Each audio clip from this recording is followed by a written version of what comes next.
Salut à tous, on se retrouve encore sur SNA le podcast, toujours pour parler football. En plus, on va parler d'une thématique qui, je pense, va intéresser beaucoup de monde. Ils ont le vent en poupe en ce moment, on ne parle que d'eux. Ils sortent d'une Coupe du Monde XXL. Ils ont tapé beaucoup de monde. On les attend sur le continent africain maintenant. Vous connaissez toujours la formule. Pour m'accompagner, Ibrahima Traoré. Salut Ibou. Salut Mansour. On a un invité, je pense il est fier là, en ce moment. Il n'a pas ramené le drapeau, mais je pense qu'il est fier. En même temps, ils ont bien raison. Ils ont de quoi faire parce que, bon, taper la Belgique, taper le Portugal, taper l'Espagne, demi-finale de Coupe du Monde. Bonjour Saïd. Bonjour Mansour. Saïd Hamda. Pas amener le drapeau, tu te trompes. Hein. Il est dans ma voiture, je peux descendre en rapide là. Je vais aller le chercher, attention. Tu t'es un peu avancé. Ah ouais, je me suis avancé. Tu t'es un peu avancé. Tu l'as pas ramené jusqu'ici, mais il est pas loin. Tu peux le sortir à Alors attendez. Inès, peux-tu me ramener le drapeau qui est dans ton sac, s'il te plaît? Tu vois, en plus, tu vois, comme ils ont le vent en poupe, tu vois, ils profitent, ils rentabilisent, ils sentent que c'est un temps fort, ils capitalisent. Mais toi, tu sais pas que depuis la Coupe du Monde, j'arrête pas de sourire. T'as vu comment on dort bien? Comment on dort léger quand on gagne comme ça? Maintenant, j'ai des sommeils profonds. J'ai mal aux zygomatiques. Tu vois, j'ai appris ce mot-là. Je suis parti voir mon médecin. J'ai dit, médecin, je comprends pas ce qui m'arrive. J'ai mal ici. J'ai mal ici, là. Il m'a dit, monsieur Rian, c'est les zygomatiques. Ça partira après la CAN 2020. J'espère que ça partira pas, en l'occurrence. Mais... Bon, voilà, on attaque en tout cas sur les chapeaux de roue. À l'occasion de rappeler que vous pouvez donc nous suivre. Vous pouvez voir les zygomatiques de Saïd sur YouTube. Sinon, vous pouvez nous écouter sur Spotify, Deezer et Amazon Music. Hein. Écoutez nos belles voix sur ce podcast foot. Forcément, c'est on va parler du football marocain. On sort de mois de folie et j'ai pas envie de dire on l'a pas vu venir, mais c'est arrivé tellement vite et ça a été tellement intense et tellement fort que on s'est pris un truc en pleine figure et c'est que du bonheur, hein, mais waouh, c'est intense. Tu peux le dire, on l'a pas vu venir et moi le premier, je pense que comme tous les 35 millions de Marocains, personne ne s'y attendait parce que pour remettre un peu en place le contexte, Walid Regragui arrive fin août pour remplacer Vaïd. Et Vaïd, avant la Coupe du Monde, il avait dit cette phrase qui avait marqué beaucoup de Marocains et qui avait peut-être un peu signé son arrêt de mort. Il avait dit « Nous ne sommes que le Maroc, je ne sais pas à quoi vous vous attendez, on va à la Coupe du Monde pour y aller, mais n'ayez pas des espérances au-delà de ce que vous êtes capable de produire. » Et je pense que cette phrase-là, ça a vraiment créé une cassure qui existait déjà, hein, mais qui a finalisé tout. Et donc quand Walid Regragui arrive, c'est un petit peu un cadeau empoisonné pour lui parce qu'il arrive, il récupère un groupe, il ne connaît pas tous les joueurs, il en connaissait certains parce qu'il a entraîné au Maroc et tout ça. Mais il arrive et bon, on se dit, s'il sort en phase de poule, qui peut lui jeter la pierre? Il a eu 3 mois de préparation, 3 matchs amicaux. Bon, on n'attendait rien et on n'a pas été déçus. Donc il a fait le travail, personne ne l'a vu venir. Mais déjà après le premier match face à la Croatie, on se disait, on est certain de rester vivant jusqu'à la fin et de jouer notre va-tout, notamment contre le Canada qui était l'équipe la plus faible. Donc on se disait, pourquoi pas? On ne s'attendait pas à finir premier du groupe devant la Belgique et tout, mais on se disait, pourquoi pas?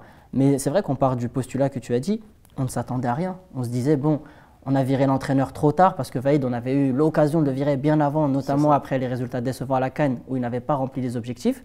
On ne l'a pas fait à ce moment-là. Donc on se dit, bon, on arrive à 3 mois d'une Coupe du Monde. Misons sur l'électrochoc, c'est ce que Walid Regragui pouvait apporter à cette équipe et c'est ce qu'il a fait, mais on ne pouvait pas espérer plus. Donc ça a été une agréable surprise pour tout le monde, en tout cas surtout pour nous. Oui, mais pour vous dire, ok, surprise, électrochoc, on n'a pas pu venir, évidemment, ça c'est vrai, tout le monde, hein, pas que vous les Marocains, mais la planète foot. Déjà vous les Marocains, premièrement, sont le plus concernés, qui sont plus au fait de ce qui se passe et tout ça, déjà c'est un électrochoc. Alors nous qui avons un peu plus de recul, qui suivons un peu moins jusqu'à la Coupe du Monde ou la Coupe d'Afrique, tu vois ce qui se passe dans le football marocain, c'était vraiment une vraie claque. Et puis tout le monde s'est pris un peu d'affection pour cette équipe, où tout le monde s'est senti représenté, tu vois. C'est rare en Afrique, moi je me souviens, il y a 2 exemples, c'est quand le Sénégal ils sont champions d'Afrique, tout le monde est content que le Sénégal soit champion d'Afrique. C'était vraiment bizarre. Quand le Maroc fait ce parcours-là, j'ai l'impression que tout le monde est content que le Maroc, parce que c'est mérité. Et ce que vous avez fait à la Coupe du Monde, c'est fou. Mais tout le monde était derrière le Maroc. Donc il y avait ce soutien de toute l'Afrique, ce qui nous fait défaut parfois, ou quoi que ce soit. C'est vrai. Mais vraiment, voilà, moi j'ai senti une fierté, tu sais, à supporter. Autant que j'étais fier quand le Sénégal a gagné la Coupe. La coupe d'Afrique, même si là, bon, il y a de la famille sénégalaise, donc il y a une autre attache. Autant on était vraiment, tu sais, pour le Maroc, voilà, contre le Portugal et tout ça, contre l'Espagne, tu voulais que ça passe. Donc ils ont réussi à fédérer aussi un peu tout le monde autour d'eux. Je trouve qu'il y a eu déjà un discours de Regragui, d'ailleurs on va aller dessus, qui est vraiment rafraîchissant et qui est nouveau. Et je trouve qu'il y a beaucoup de gens qui adhèrent à ce nouveau discours-là, beaucoup plus décomplexé. Ce n'est pas utopiste, c'est juste que voilà, il va dans une compétition, ce n'est pas pour faire la figuration. Et un match, c'est 11 contre 11 et puis on voit ce qui se passe à la fin des... Et c'est bien, il dit, et selon nos moyens. C'est ça. C'est ce qui est bien aussi. C'est-à-dire que voilà, on n'a pas tout ça, mais ça ne veut pas dire qu'on va venir, on va être des victimes. On va jouer avec ce qu'on sait faire et on va poser des problèmes à tout le monde. Et ça marche. Donc, il te donne quelque chose sans vraiment, tu vois, se mettre au-dessus, sans se mettre en dessous et ça marche. Donc, moi, je trouve que c'est ça qui était intéressant. C'est vrai que Walid Regragui a cassé un plafond de verre, notamment au niveau de la mentalité. Parce que nous, le Maroc, on a toujours eu des très bons joueurs de ballon, des très très bons footballeurs. Mais l'alchimie n'a jamais prise parce que chacun jouait pour soi, chacun voulait se montrer. Et j'ai fait un passement de jambe, et j'ai fait ci, et j'ai fait ça. Et ça manquait de cohésion. Et quand Walid Regragui arrive, déjà, il sait le potentiel qu'il a entre les mains. Et surtout, il arrive avec cette mentalité de Deronia. Deronia, ça veut dire mettez-y votre âme, mettez-y votre conviction. Croyez en vous et ça va le faire. Et donc ce truc de Deronia, maintenant au Maroc, c'est devenu presque... Il y a même une pub, là, j'ai vu sur la télé marocaine là, pendant le Ramadan, où Walid Regragui est dans la pub et il dit Deronia et il parle de tout dans la vie, c'est-à-dire Deronia dans vos projets professionnels, Deronia dans vos projets personnels, Deronia tout le temps. Et donc maintenant, c'est vrai qu'on a ce truc-là, et même l'entraîneur de l'Algérie, Ochan, avait repris ça.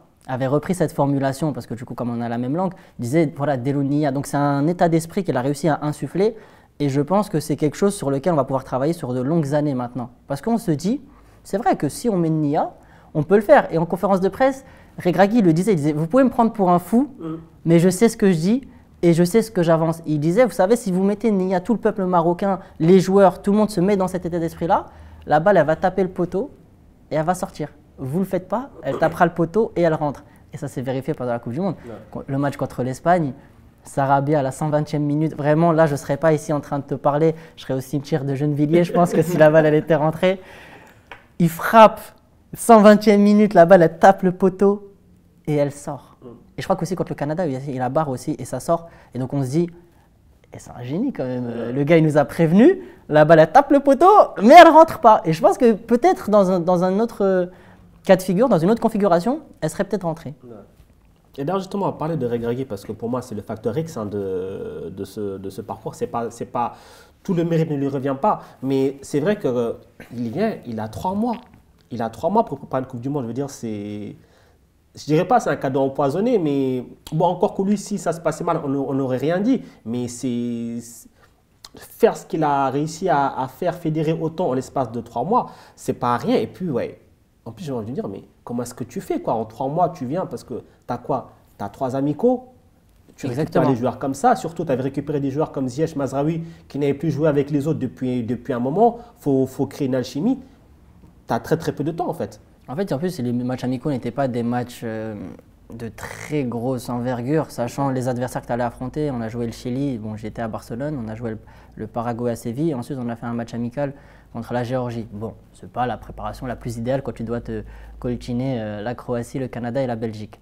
Mais Walid Regragui, c'est l'homme providentiel de cette équipe parce qu'il arrive, et je pense que là où il a fait la différence, c'est dans le discours. Déjà, il a réussi à rapatrier Ziyech et Mazraoui. Bon, Mazraoui, c'est un peu moins compliqué parce que Mazraoui, c'est un gentil. Ouais. Il a été évincé de l'équipe pour pas grand-chose. Mais bon, convaincre Mazraoui, ce n'est pas la chose la plus compliquée de la Terre parce que c'est quelqu'un qui est très ouvert. Convaincre Ziyech, c'est une autre paire de manches. Alors déjà, il faut savoir que Mazraoui et Ziyech, ils sont comme ça, ils sont collés. Donc quand ils ont été évincés de la sélection, ils ont fait un communiqué ensemble en disant on ne reviendra plus en sélection tant que c'est valide et tout.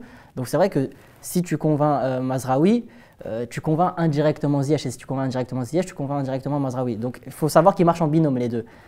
Donc Mazraoui a accepté de revenir. Ziyech était un peu plus compliqué. Et d'ailleurs, Walid Regragui a mis du temps avant de réussir à avoir ne serait-ce que Ziyech au téléphone.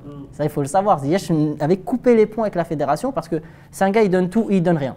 C'est-à-dire qu'il donne tout, mais s'il ne sent pas qu'il y a de l'amour en retour, et là on le voit d'ailleurs à Chelsea avec Graham Potter, même s'il vient de se faire licencier, il ne se donne pas parce qu'il ne sent pas qu'il est apprécié. Donc Walid Regragui a trouvé les mots pour lui faire comprendre et lui a dit en gros, écoute, moi je vais aller écrire l'histoire au mondial. Je peux l'écrire avec toi et je peux l'écrire sans toi. Si tu me laisses le choix, je préfère l'écrire avec toi. Tu es un top joueur, on ne va pas se mentir, tu joues à Chelsea, tu as des faits d'armes en Europe, moi je veux l'écrire avec toi. Et toi, je pense que tu as envie d'écrire ton histoire en Coupe du Monde avec le Maroc, sinon tu ne nous aurais pas choisi. Et ce discours-là, en fait, Ziyech, ça l'a touché. Et il s'est dit, bon, ok, ce gars-là, dès le départ, il parle cash avec moi, il parle français, bon, on s'est compris pour l'expression, et il l'a amené. Et on a vu les performances de Ziyech à la Coupe du Monde. Déjà, on n'a jamais vu Ziyech sourire en club. Là, il nous a montré ses 32 dents, blanchiment, dentaire, qualité. J'ai limite envie de lui demander quel est son dentiste. Tu te dis, quand tu vois un joueur aussi renfermé, être aussi heureux, et même là, sur la trêve internationale, quand on a joué contre le Brésil et contre le Pérou, le mec est heureux. Et quand il retourne à Chelsea, il est en prison. Et on a réussi à lui redonner cette flamme-là. Et Ziyech lui a toujours su, parce que même quand il était évincé, que ce soit sous Weid ou même sous Hervé Renard, parce que sous Hervé Renard aussi, il a eu une petite... aussi. Voilà, les gens oublient ça, hein, mais il a eu une petite période où il n'était plus convoqué. Et je me souviens, Hervé Renard se mangeait des Ziyech, Ziyech, Ziyech à tous les stades. Et je me souviens même un jour, Nabil Girard avait pété un plomb, était parti voir les supporters en disant « Mais les gars, supportez-nous, arrêtez de crier Ziyech toute la journée. C'est lui qui ne veut pas venir. » Donc Ziyech, c'est un joueur qui marche à l'affect. Et quand tu lui donnes cet amour, il te le rend sur le terrain. Moi, pour la petite anecdote, il y a une image qui m'a vraiment marqué pendant le mondial. Il me semble que c'était le match contre l'Espagne. Vers la 70e minute, Regragui demande à Ziyech s'il veut sortir. Parce qu'il le sent emprunté physiquement. Et il sait qu'on court beaucoup derrière le ballon, 80% de possession côté Espagne. Et Ziyech, il lui dit non. Il dit je reste. Et il est resté jusqu'à la 120e minute. Et d'ailleurs, il marque son tir au but aussi par ailleurs. Mais à la 70e minute, Regragui le sentait effacé, mais il joue tellement avec le cœur et l'âme que de 70 minutes, il en a joué 120. Je pense que tout est dit sur son cas. Je voulais revenir sur le truc parce qu'on parle beaucoup de Regragui et tout ça. Il faut quand même revenir à celui qui vous a qualifié parce que moi, je trouve, et ça, moi, j'en avais parlé et je trouve, j'ai senti ça comme une injustice un peu pour Vaïd parce que ça fait 3 fois avec 3 équipes différentes, donc c'est pas forcément de la faute toujours des équipes où il se qualifie 3 équipes, il va pas au mondial. Là, ça se fait avec le Maroc et comme ça se passe super bien, on fait revenir Ziyech et quoi, on oublie quand même la personne qui a qualifié cette équipe pour la Coupe du Monde. Qui, quand il fait les éliminatoires, c'était quoi? C'était la meilleure défense, le Maroc. Il avait instauré quelque chose. On n'avait pris qu'un seul but, ouais, exactement. Ensuite, après, il voit la CAN. Ok, ça n'a pas été le résultat espéré ou quoi que ce soit, mais tu sentais qu'il y avait une partie. Mais c'était pas catastrophique non plus. Voilà, attention. merci. Non, la CAN n'est pas catastrophique. Elle n'était pas catastrophique. En fait, je sors sur un malentendu. Je trouve que l'Égypte vous bat en fait parce que le Maroc sort du match.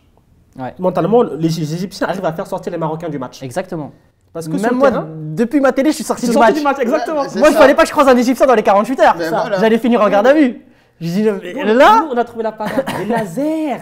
C'est ça. On n'a pas investi dans le laser, nous. Mais en fait, je trouve que la CAN du Maroc, elle n'est pas mauvaise sur le terrain, si tu veux. Bien sûr. Ils vous ont fait sortir on du match. mène au score. Exactement. On mène 1-0. Mais ils ont joué tellement comme Mais des rapaces. Mais ils ont raison. Mais c'est ils comme ont ça gagné le qu'ils match. jouent. Mais ils ont raison.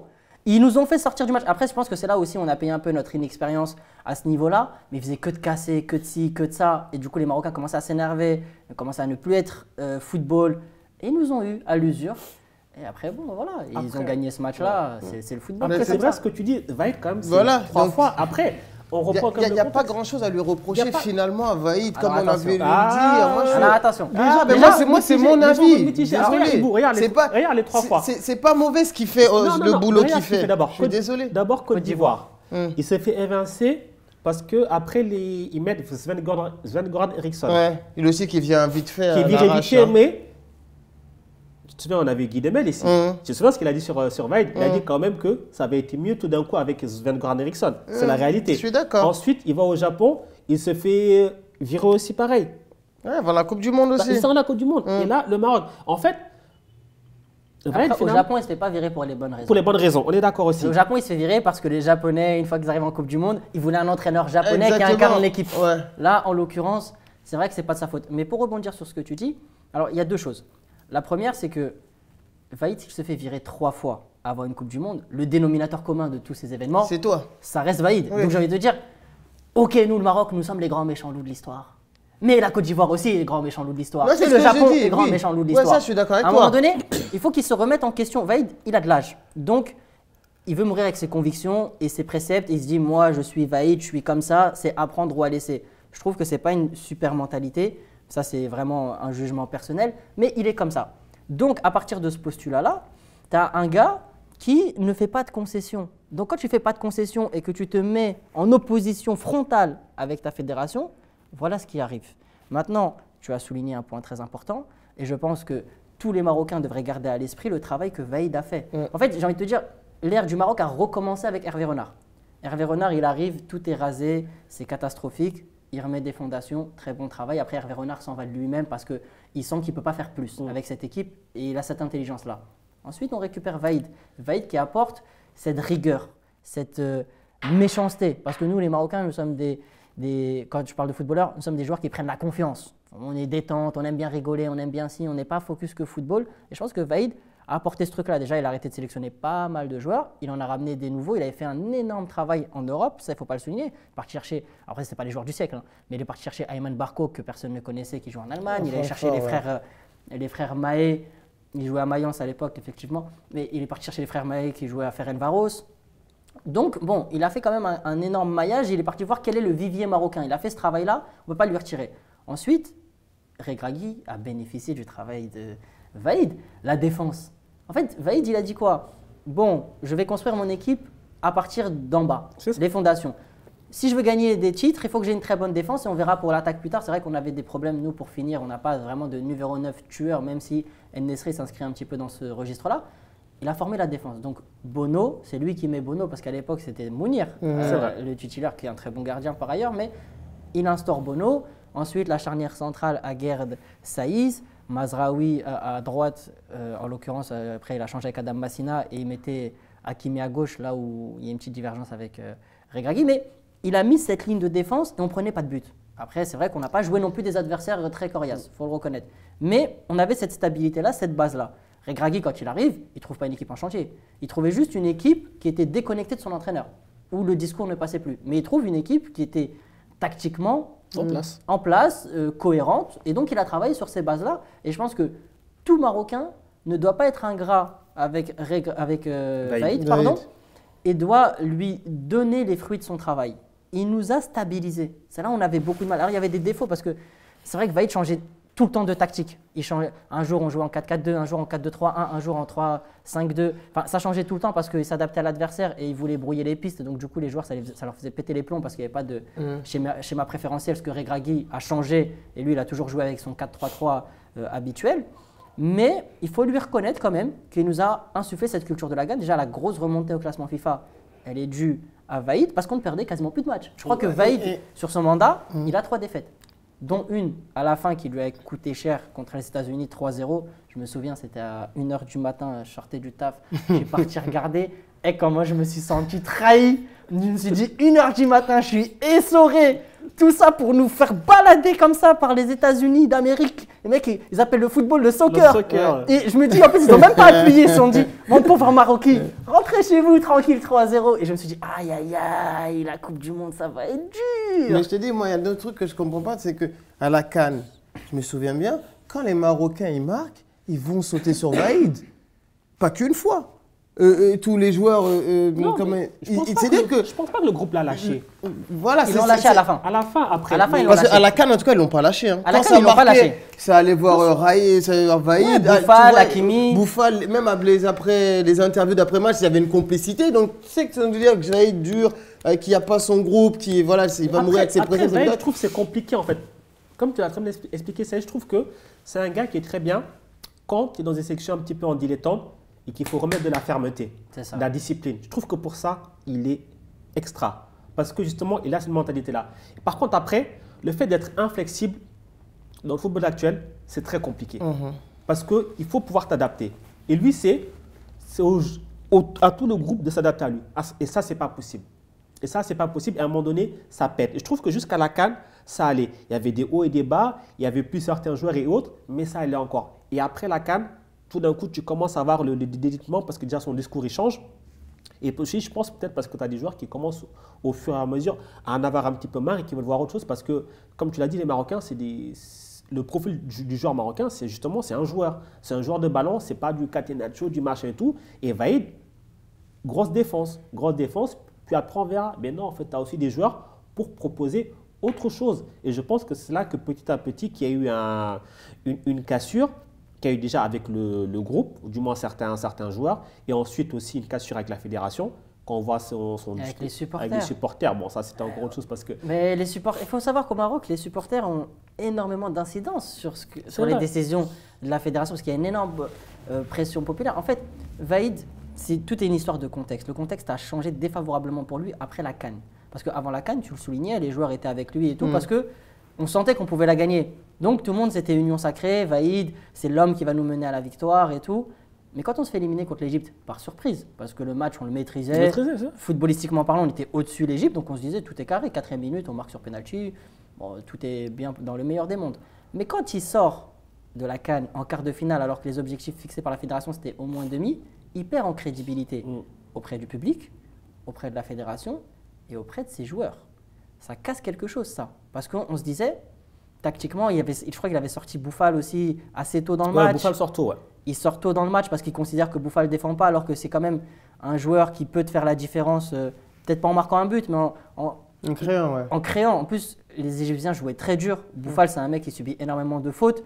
Donc, tu pouvais faire prendre un rouge à l'Égypte. Mais encore une fois, son ego a pris le dessus. Et donc, il sort Bouffal parce que Bouffal, tactiquement, il ne fait pas ce qu'il veut. Mais en fait, tu connais Bouffal. Déjà, Bouffal, il n'est pas capable de jouer 90 minutes parce qu'il n'a pas de cardio. Et tu ne peux pas lui demander de jouer contre sa nature. Sinon, tu ne prends pas Bouffal. Donc, il y a tout ça. Et ensuite, quand il arrive, il y a les qualifications pour le mondial. Là, on se qualifie plutôt facilement. Même si au match aller, ils nous ont mis en difficulté chez eux, le Congo. On gagne 4-1 au retour. Et après ça, les joueurs commencent à avoir des envies, des exigences. Parce qu'ils sentent aussi que aller au mondial avec cette philosophie-là, ça ne va pas le faire. Ouais. Donc, ils commencent à aller voir Vaïd en lui disant « Excusez-nous, coach, peut-être qu'on devrait faire comme si. » Ils se disent « Bon, il faut qu'on fasse passer des messages. » Sauf que Vaïd, tu le disais, il est implacable. Vaïd, patron. Vaïd dit « Fais comme ça, on fait comme ça. » Et là, les joueurs marocains, ça, c'est un discours qui ne passe pas. Tu vois, le football, il a changé. Tu le disais, être impassible, c'était très bien. 2004, 2005, parce que les joueurs étaient disciplinés et respectés. C'est pour ça que Mourinho était à son prime, parce qu'il y avait des joueurs qui étaient ouverts à ce truc-là de c'est le patron, c'est le manager, c'est le boss, on écoute. Aujourd'hui, les joueurs ne sont plus comme ça. Aujourd'hui, le joueur, il peut faire une story en te critiquant. Ça change beaucoup de choses. Donc, Vaïd, lui, il a raté ce coche-là de je dois être à l'écoute de mes joueurs en mode c'est moi, je te sélectionne, tu me dois la vie, tu me dois la mort. En fait, tu te mets ton groupe à dos. Le groupe, ils vont faire quoi? Ils vont passer par toi N+1. Ils vont aller voir le président de la fédération. Ils vont dire écoutez, grosso modo, en mode et si c'est lui qui va à la Coupe du Monde, ben vas-y, on n'y va pas avec lui. Qu'est-ce que tu vas faire? Là, tu es obligé de le virer. Ouais. J'ai dit mais en fait, c'est ça où tu penses que tu es intouchable. J'ai dit regarde tout le contexte. Les supporters, ils sont pas dans ta poche. La fédération t'a renouvelé parce qu'on ne savait pas trop qui mettre à ta place, mais tu n'as pas réussi les objectifs. Mais y du tien. Tu n'as pas fait le taf comme tu devais le faire. On se serait fait éliminer en demi-finale. Je dis, vous avez dit à Vaïd demi-finale, Vaïd a fait demi-finale. Venez pas me casser les pieds. Mais ça n'a pas été le cas. Donc tu dois aussi faire un pas vers les autres et que les autres fassent un pas vers toi et qu'ensemble, vous alliez chercher quelque chose. Ouais. Malheureusement, il ne l'a pas fait et ça lui a coûté une Coupe du Monde. Quelque part, il me fait de la peine. Parce que c'est vrai qu'il qualifie 3 nations à la Coupe du Monde et il a disputé. 0. C'est lui, il a disputé une avec l'Algérie. Avec l'Algérie, il a disputé une avec l'Algérie. En plus, ce qu'il a fait avec l'Algérie, c'était pas mal. Ouais, quart de finale. Bon, la phase de poule était quand même assez laborieuse. Ils font un match nul, il me semble, contre l'Angleterre de mémoire. Il y a surtout ce match épique contre l'Allemagne. Et en 8e, contre l'Allemagne. Bon, après, je trouve que l'Allemagne a quand même sous-estimé l'Algérie parce qu'ils n'avaient pas travaillé correctement, comme l'Espagne a sous-estimé le Maroc. Il dit Ounaï, je ne sais pas qui c'est. Je dis ah ouais, mais tu ne travailles pas. Et là, c'était pareil. Je me souviens, l'Allemagne, il me semble de mémoire, avait joué avec 3 défenseurs centraux seulement, avec des mecs lents en plus. J'ai dit mais les gars, quand il y a Brahimi, Feghouli sur les côtés, il ne faut pas jouer comme ça. Et les Allemands s'en sont vite rendus compte. Et je pense qu'à la fin du match, ils se sont dit à un moment donné, on va vraiment sortir là. Ouais. Et t'as de haut. Hein. Et voilà, ils se sont dit les gars, on les a pris de haut, mais ils vont nous sortir. Et donc c'est vrai qu'il a fait quelque chose d'intéressant. Mais voilà, l'Algérie, peut-être qu'il est resté parce qu'au moment de la Coupe du Monde, c'était toujours ça dont on avait besoin d'Algérie. Toujours cette rigueur, cette méchanceté. Le contexte n'avait pas évolué. On voulait toujours garder ça. Et d'ailleurs, lui, il avait fait un ménage énorme en Algérie. Mais Côte d'Ivoire, Japon et Maroc, quand il arrive au moment du mondial, on ne veut plus ça. Merci d'avoir fait ça, mais il faut évoluer. Et lui, il n'évolue pas. Donc si tu n'évolues pas en même temps que l'équipe, bye bye, salam. C'est ce qui lui est arrivé, là. Après, bon, finalement, c'est un bon choix. En tout cas, c'est un choix payant. Parce je le regrette pas. Hein. Désolé, Vaïd, t'es mon gars. Hein. Mais la part, elle est par là. Parce que justement, il y a cette Coupe du Monde. Ce groupe, on le rappelle, c'était Croatie, Canada, Belgique. Moi, dans mes pronos, honnêtement, j'avais dit, je voyais 3 Africains en 8e de finale. Et j'avais mis le Maroc. Ouais, okay. Moi, je suis optimiste. Bon, je travaille dedans. Donc, je me dis quand même optimiste. Et je m'étais dit, j'avais fait le calcul. Je me suis dit, bon, le Maroc battra le Canada. la Croatie, je ne sais pas, mais le Maroc accrochera la Belgique. Ça fera 4 points et ça va se jouer à quelque chose et ça peut passer. Finalement, je vois le premier match contre la Croatie, je me dis, mais ils peuvent largement passer, c'est con. Mais parce qu'en fait, le premier match te montre que c'est une équipe qui est solide défensivement et qui sait faire mal dès qu'elle en a l'occasion, en fait. Elle est, je dirais pas clinique, mais tu sens que voilà, l'adversaire aussi se méfie en se disant, oh là là, si je ne rentabilise pas mon temps fort, ils vont en avoir une, ils vont me la mettre. Et ça, d'ailleurs, tu sens que les autres équipes, finalement, après, en phase d'élimination directe, l'ont senti. Et le Maroc a commencé à faire peur. Et quand tu joues, parce que souvent, malheureusement, les équipes africaines, les adversaires, justement, comme tu en as dit avec l'Allemagne, l'Algérie, ils n'ont pas peur de toi, ils te sous-estiment un petit peu. Là, ils se sont dit, attention, ils peuvent nous sortir. Et quand tu rentres sur le terrain en donnant cette impression à ton adversaire, le rapport de force, il est beaucoup plus équilibré. À partir du moment où tu bats la Belgique, il n'y a plus personne qui te sous-estime, tout le monde te prend au sérieux. Tu vas me prendre peut-être pour info, Mansour, mais moi, le match qui me faisait le plus peur, avant la Coupe du Monde, hein, c'était le Canada. Mais vous dites tout ça, moi non, je vais vous crois t'expliquer pas. pourquoi. Ça c'est non, du non, non, bluff, non, ça. c'était pas du bluff. Tout le monde me dit ça. non, Tous les et Marocains attends. qui j'ai parlé, Non, nous c'est le Canada, on avait Et tu peur. sais Ah, pourquoi? mais non, Parce que les tu ne gars. connais pas le Maroc, mon ami. Nous, on est les spécialistes pour jouer contre les équipes qui jouent au ballon. C'est-à-dire que quand une équipe ouvre le jeu contre nous, on est bon. Et tu l'as vu, hein. Belgique, Croatie, Portugal, Espagne, même là, très récemment, le Brésil. Une équipe qui ouvre le jeu contre nous, on se fait plaisir, on joue au football. Mais une équipe qui ferme le jeu, c'est pas pareil. On Mais ne le sait pire, pas c'est- jouer dans cette Mais configuration-là. les Canadiens, ils sont pas venus pour fermer, ils sont venus pour kiffer leur Coupe du Monde. Mais C'est ça couler que vous n'avez partout. pas compris. Non, attention. Bien Non, sûr, ils vont pas le venir, Canada, ils vont pas ils dire avaient- allez non. jouer, on vous Oui, laisse. le Canada avait des ambitions quand même sur cette Coupe du Monde. Ils avaient des joueurs quand même assez talentueux et Ah oui, ils ils avaient, espéraient oui. faire quelque chose. Ils n'étaient pas venus en mode bon, c'est groupe de la mort. Je pense que eux aussi, ils étaient dans le même état d'esprit que le Maroc en se disant On va voir ce qui est deuxième, possible. Ouais. Sur un malentendu, on va tenter de Ouais. faire. Mais moi, j'avais peur du Canada et d'ailleurs, le scénario du match ne m'a pas donné tort parce qu'on mène 2-0 très rapidement. On a commencé à faire n'importe quoi. Et ils reviennent Et fort après un moment. et vas-y, on fait des râteaux et on fait des passements de jambes. Et ils reviennent à 2-1. Mhm. Et c'est là que Regragui s'énerve. Il dit, hey, les gars, vous croyez que le match il est fini? Il n'est pas fini. Hein. Si vous pensez que c'est fini, venez, on rentre à la maison. Il faut que vous finissiez le taf. Il n'y a pas de, ça y est, on commence à truc. Nanani. On ne sait pas jouer contre des équipes. Et de toute façon, tu le vois, les matchs amicaux, quand on joue avant la Coupe du Monde contre le Paraguay, on fait 0-0. Parce que le Paraguay ne nous laisse pas nous exprimer. Là, pareil, on joue le Pérou en mars. On fait 0-0 parce que c'est des équipes, on ne sait pas jouer contre elles. Et c'est là où elle est notre marge de progression. Il faut qu'on sache jouer contre tout le monde. C'est pour ça que moi, à la CAN, je dirais qu'on est favori, oui et non. Parce que quand on va jouer contre Tu des vas voir équipes. que ça hein, qui va t'attendre Exactement. à la CAN. T'es le favori maintenant de la CAN. On est favori, Allez oui pas et trop non. vite, ça va être On le, est favori, ça va être oui le et non. dessert, ça, pour Ah, finir. ok. On est favori, oui et non. Non. Mais c'est vrai que, Oui, on va pour parler rester de sur le ça. sujet de la Coupe du Monde, on ne sait pas jouer contre des équipes qui ferment contre nous. On est à l'aise contre des équipes qui nous laissent de l'espace. Et c'est pour ça qu'on est allé aussi loin. Moi, j'étais content en vrai. À chaque fois qu'on tombait sur une grosse nation, je me disais super parce que là, on a peut-être une chance contre eux. Si on était tombé sur une nation chiante à jouer, je me dis, ah, tu vois, par exemple, on tombe sur l'Espagne parce que l'Espagne, très mauvais calcul. Hein. Ils perdent leur dernier match de poule. Pour Ouais, pas ça, d'ailleurs, on affronter- pourra en reparler parce que, ouais. Ouais, des Ouais. calculs pour. Voilà. Ah, Et c'est le donc, du karma, coup- c'est les tombées. et du Je coup, vois on bien aurait fait. dû, nous, normalement, dans la logique des choses, prendre le Japon. Mais apparemment, alhamdoulilah, c'est mieux de jouer le Maroc. On a vu ce que ça a donné. Et bien moi, en fait, je préfère limite jouer l'Espagne que de jouer le Japon. Parce que le Japon, équipe tactiquement très, très organisée, ça aurait été très difficile de sortir le Japon. Je pense que le Maroc aurait été frustré contre le Japon. Parce que tu vas te dire, tu tentes, on aurait eu la baballe. Et tu dis, mais en fait, ils sont relous ces Japonais, c'est impossible de leur mettre. Mais tu sais Et que- donc tu sors de ton match. Alors que contre l'Espagne, on a laissé passer les tempêtes, on a eu quelques séquences de jeu et on est allé au tir au but. Et derrière, après, voilà, tir au but. Mais tu sais que Mentalement, ce on que- était plus près qu'eux. Ce qui est paradoxal, c'est que vous aimez jouer contre les équipes tu sais, qui. Pourtant, dans ces matchs-là, c'est plutôt le Maroc qui a défendu et pas ouvert le jeu.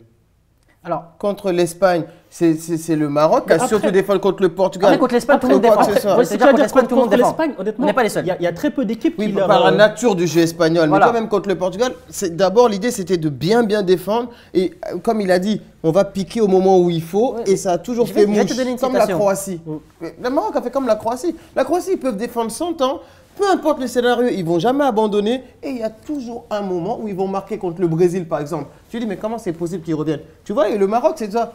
On a subi. Il y a un moment, on va marquer. Ou on va aller au tir au but, mais on va jamais craquer. C'est ça. Mais en fait, tu vois, Sir Alex Ferguson disait, si je veux gagner des matchs, il me faut des beaux attaquants. Et si je veux gagner des titres, il me faut une bonne défense. C'est un peu le mindset qu'on a eu, nous, le Maroc. On a compris. Et tu sais, moi, je l'ai compris direct. Sans mettre le bus pour autant, je trouve. C'est ce que j'allais dire, sans mettre le bus, parce que ça, c'est une idée reçue. Et je trouve que c'est assez ingrat et malhonnête envers le Maroc en disant oui, vous avez fait que de défendre, vous avez été anti-jeu et tout. Non, c'est pas ce que j'ai dit. Oui, pas toi, mais je parle de manière générale. Honnêtement, on a fait du jeu quand on avait la balle. Quand on l'avait pas, c'est vrai, on a passé notre temps à défendre, mais quand on avait le ballon, on a produit du jeu sur des séquences, notamment on avait le triangle Hakimi, Ziyech et Ounahi, football régal quand ils avaient le ballon. Mais c'est vrai qu'on a souvent tendance, quand les détracteurs du Maroc disent oui, mais vous avez fait que défendre, vous avez passé votre temps à faire ci, à faire ça. Pas du tout. On a défendu par séquence, parfois qui étaient longues, c'est vrai, mais quand on avait la balle, on était des ressorties de balles très propres, on a été très vertical dans le jeu et je trouve qu'on a été intéressant à ce niveau-là. Donc il faut remettre aussi en perspective ça en se disant le Maroc n'a pas été totalement dans l'anti-jeu. Certes, contre l'Espagne. Non, pas du tout. Contre l'Espagne, ils ont 80% de possession de balle, mais contre tout le monde. Donc évidemment qu'on va passer notre temps à défendre, mais même contre l'Espagne, on a eu des ressorties de balles. L'Espagne ne savait pas comment nous bloquer. Pareil contre le Portugal et pareil contre la France. Ce que je dis, c'est qu'en fait, la configuration, c'était peut-être pas ce que préfère faire le Maroc, tu vois ce que je veux dire, mais tu es obligé d'avoir cette configuration. Mais que dans cette configuration, ça marche aussi. Tu sais, à la fin, on oublie que la France, elle a été championne du monde qu'en défendant quasiment. En 2018. Ouais, en 2018. Pourquoi ? Parce qu'ils ont défendu, mais ils avaient les joueurs pour, exactement, par séquence, bien jouer. Mais c'est ce que, je trouve que c'est la meilleure recette c'est ce que je disais, pour aller loin. C'est ce que je disais du Maroc. C'est-à-dire qu'il y a des moments où le Maroc, justement, il savait à quel moment fallait piquer. Et piquer, ça faisait toujours mouche. Donc ça devient plus compliqué quand tu joues contre une équipe qui défend, qui ça défend bien. Ça ne devient pas toujours mouche, hein, parce que vraiment, on en a raté des occasions. Ouais, mais vous avez déjà mis. Par exemple, vous avez déjà mis. Il y a un match là où, comment il s'appelle, celui qui va tout seul à Bourclad, c'est lui? Ouais, à Bourclad. Je pensais à cette action-là. Ouais, qui va tout seul. Mais en plus, ça, c'est contre le Portugal. Ouais. On mène 1-0. On est là à la toute fin du match. Le mec, face à face. Il doit le tuer. Hein. Il arrive. Tu te dis, yes, on va leur mettre comme la Belgique. 2-0, merci, au revoir, salut, bon courage, rentrez bien. Il arrive, il tente un vieux piqué. J'ai dit, à Bourlel, t'as vu, la tête d'homme, on se fait éliminer, je vais venir à Toulouse te chercher, poteau.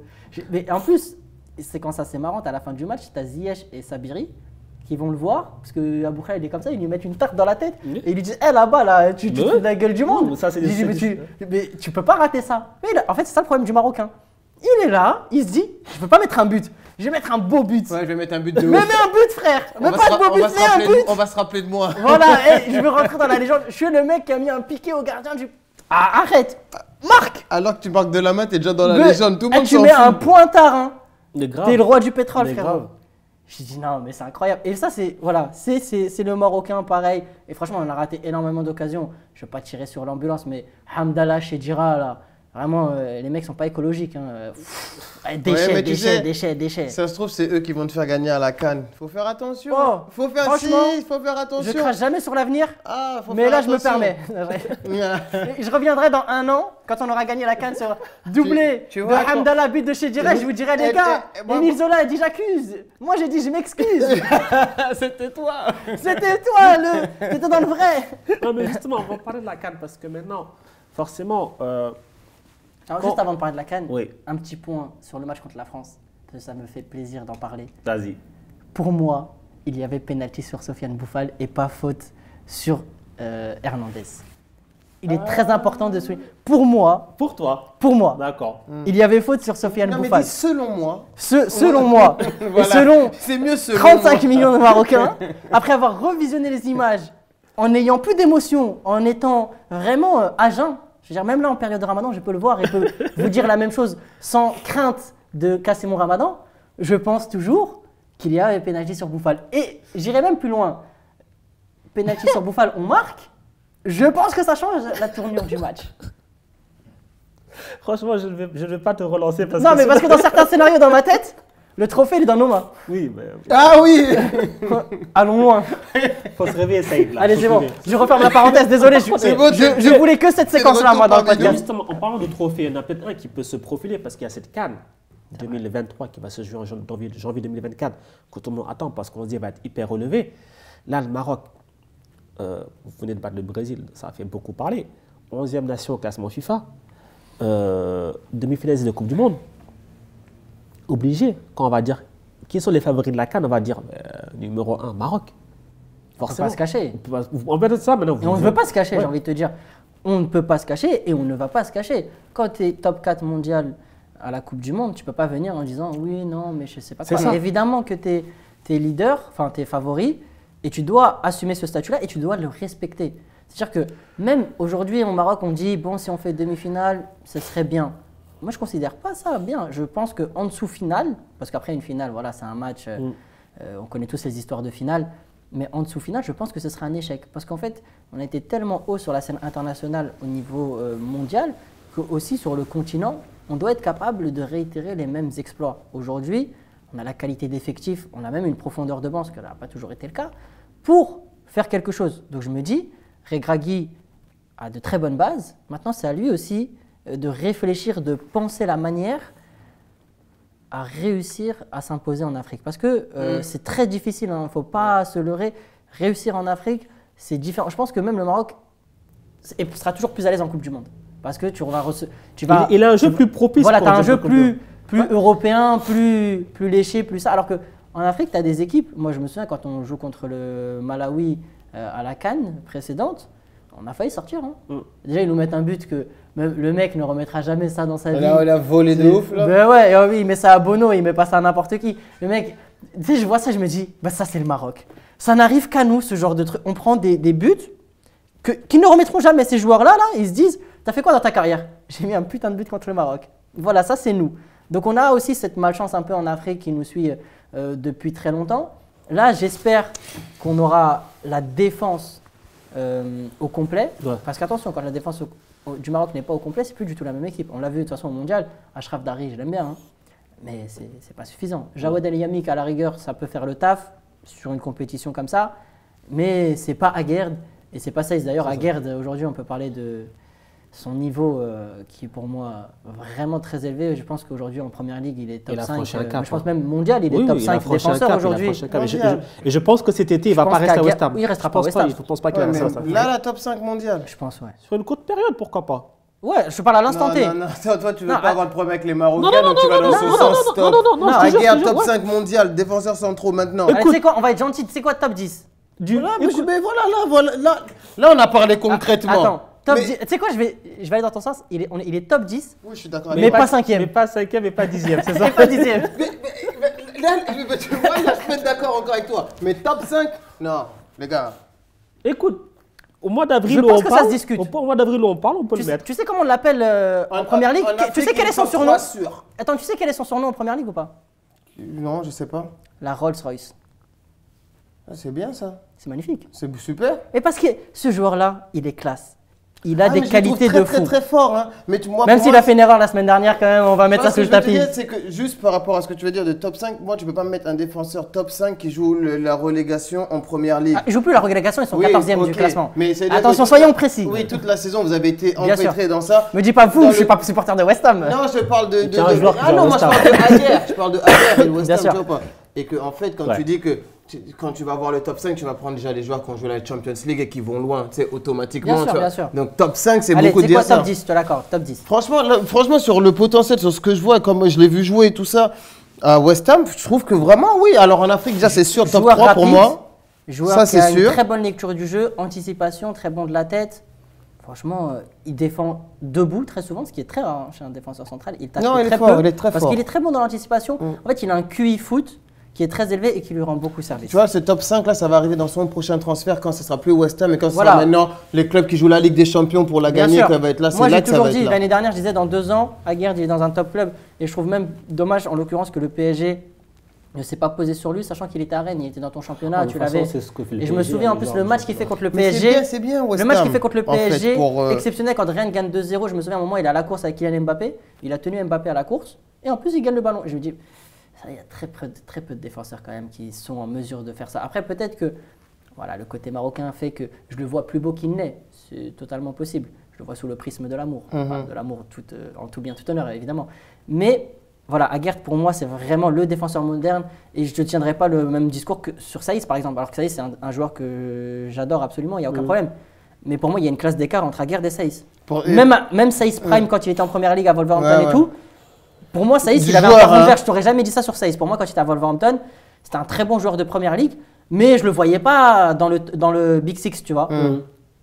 Aguerd, il va y arriver. Il va venir. Je le vois dans le Big Six. C'est normal. Et je fais la distinction entre les deux. Donc, c'est pas parce qu'il est marocain que je te dis ça uniquement. C'est vraiment. Pourtant, voilà, j'adore Saïs, mais pour moi, c'est pas les mêmes joueurs. Et surtout qu'Aguerd n'a que 27 ans. Et ce qui est fou, par contre, c'est que pour moi, Saïs, c'est le joueur le plus important de votre sélection. Ouais. Tu vois, il est fédérateur. Alors que, comme tu le dis, hein, Aguerd, il est plus fort que Saïs intrinsèquement et il va arriver dans le Big Six. Sinon, c'est une anomalie. Il va arriver dans un grand club. Il est trop talentueux pour ne pas y arriver dans un grand club, Aguerd. Ça, c'est comme si c'était écrit, tu vois. Mais quand on regarde l'équipe nationale du Maroc, tu me dis, c'est qui le patron, c'est qui le… Tu vois, le Tony… Il y a toujours un gars comme ça. Pour moi, c'est Saïs le joueur le plus important. Saïs, parce que c'est l'âge. Saïs, en plus, c'est un joueur… Il a la chance d'être polyvalent, qui est très intelligent aussi, parce qu'il a commencé numéro 6. Les gens oublient. Il s'est adapté en première ligue en étant défenseur central. Donc, c'est un joueur qui est capable de s'adapter. C'est un joueur aussi de réputation. Moi, je ne le connais pas personnellement, je n'ai jamais discuté avec lui, mais qui est d'être très gentil.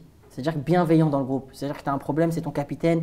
Il est là, il discute avec toi, il te conseille, il est aimé de tout le monde. Et donc, il a vraiment ce rôle de capitaine. Ce n'est pas un brassard juste parce que c'est un joueur en plus. Et maintenant, tu rajoutes le prisme de l'âge. Il a 33 ans maintenant. Il est mature. Il en a vu des choses dans le football. Il est performant aussi. Hein. Et il est performant. D'ailleurs, quand il part de première ligue, j'étais un peu étonné. Il va à Beşiktaş. Je pense que bon, la Kishta, ils ont bien dû allonger. Et lui, là, il pense, il se dit, bon, ma carrière là, il reste 2 heures là. Il faut rentabiliser. Il faut que je prenne un dernier bon Yébi. Mais bon, il a failli signer en première ligue là, sur la dernière journée du mercato. Il a failli retourner à Nottingham Forest. Après, il est allé en Turquie, bon, pour l'argent, mais aussi peut-être parce que c'est un pays musulman. Et Saïs est touché par ça, donc c'est aussi un paramètre à prendre en compte. Mais c'est vrai qu'il est toujours performant. Pour moi, c'est simple. Tu es performant, tu es là. Par exemple, je vais te faire une confidence. Ça, c'est mon pari à moi. Mais je pense que Sofiane Boufal ne sera pas dans le 11 à la CAN. Je pense que ça va être le grand perdant de cette sélection-là. Parce que Boufal, aussi talentueux soit-il, il ne bosse pas. Il vient de signer au Qatar, dans une équipe qui ne joue même pas le haut de tableau. Tu rajoutes tous ces paramètres-là, je pense qu'il va se faire sauter sa place.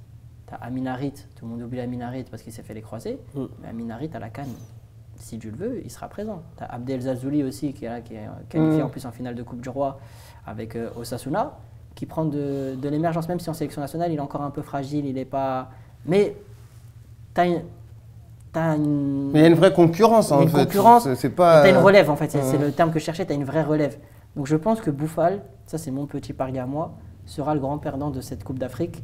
Je ne le vois pas titulaire. Donc ouais, toi tu dis, donc finale ce serait bien, gagner c'est le summum, évidemment. En dessous ce serait une contre-performance. Ouais. Après bon, demi-finale, ça sera pas un goût amer. Après ça dépend de contre qui tu tombes aussi en demi. Et ça dépend du scénario du match, ça dépend de beaucoup de choses. Si on se fait voler par l'arbitrage comme d'habitude, on dit, je rigole, le mec, il anticipe déjà les problèmes. Toutes les équipes disent on se fait voler par l'arbitrage. Non, je plaisante, au final, qui se fait voler?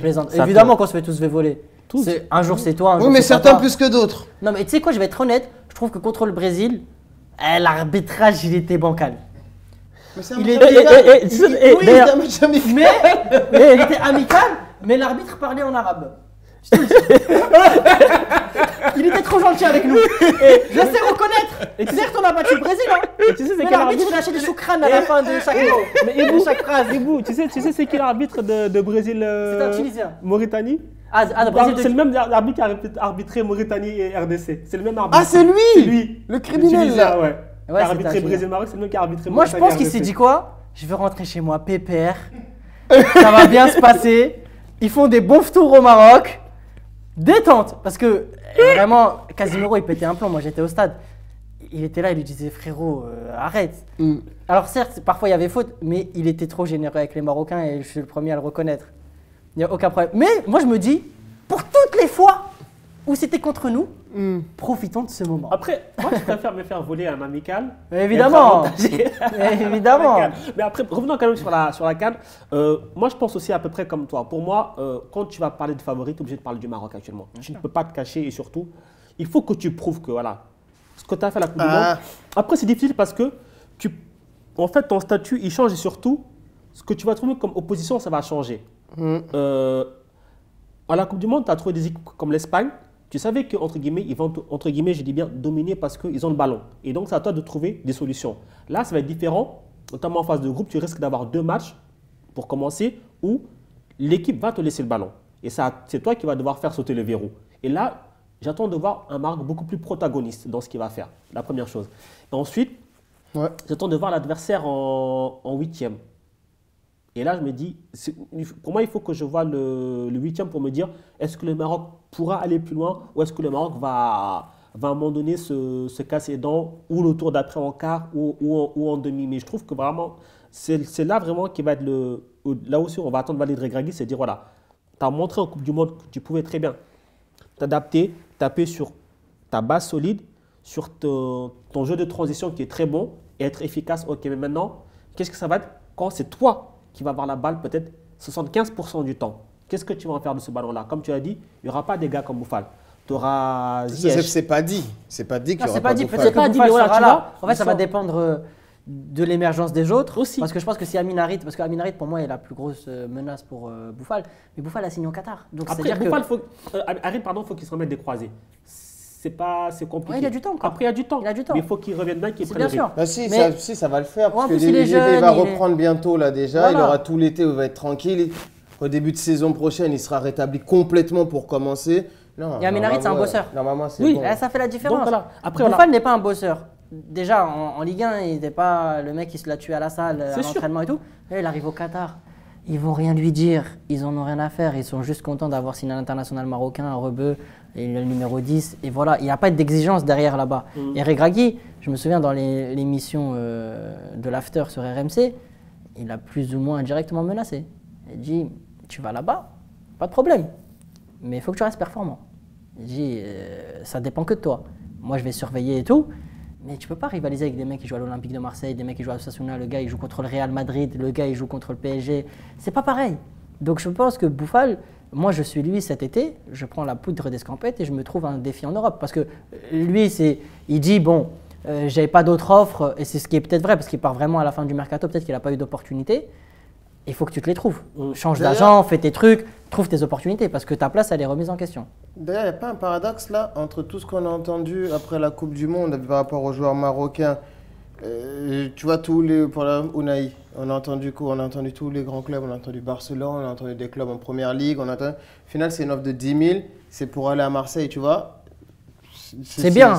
Mais c'est plus que il aurait pu avoir mieux. Et il joue dans un club qui joue le titre, qui joue le tableau, qui va jouer la Ligue des Champions. T'es à Angers, t'es dernier. Le titre, on voit.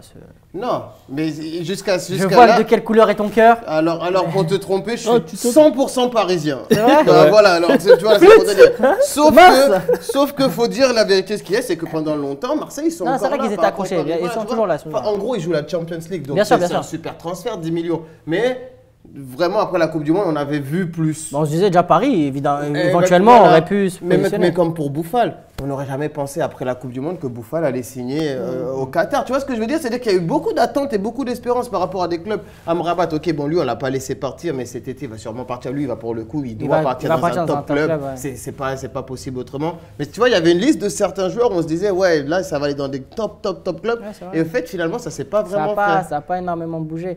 Après, bon, vous le savez déjà, hein, être international africain, sur le marché, déjà, ta valeur, c'est pas la même.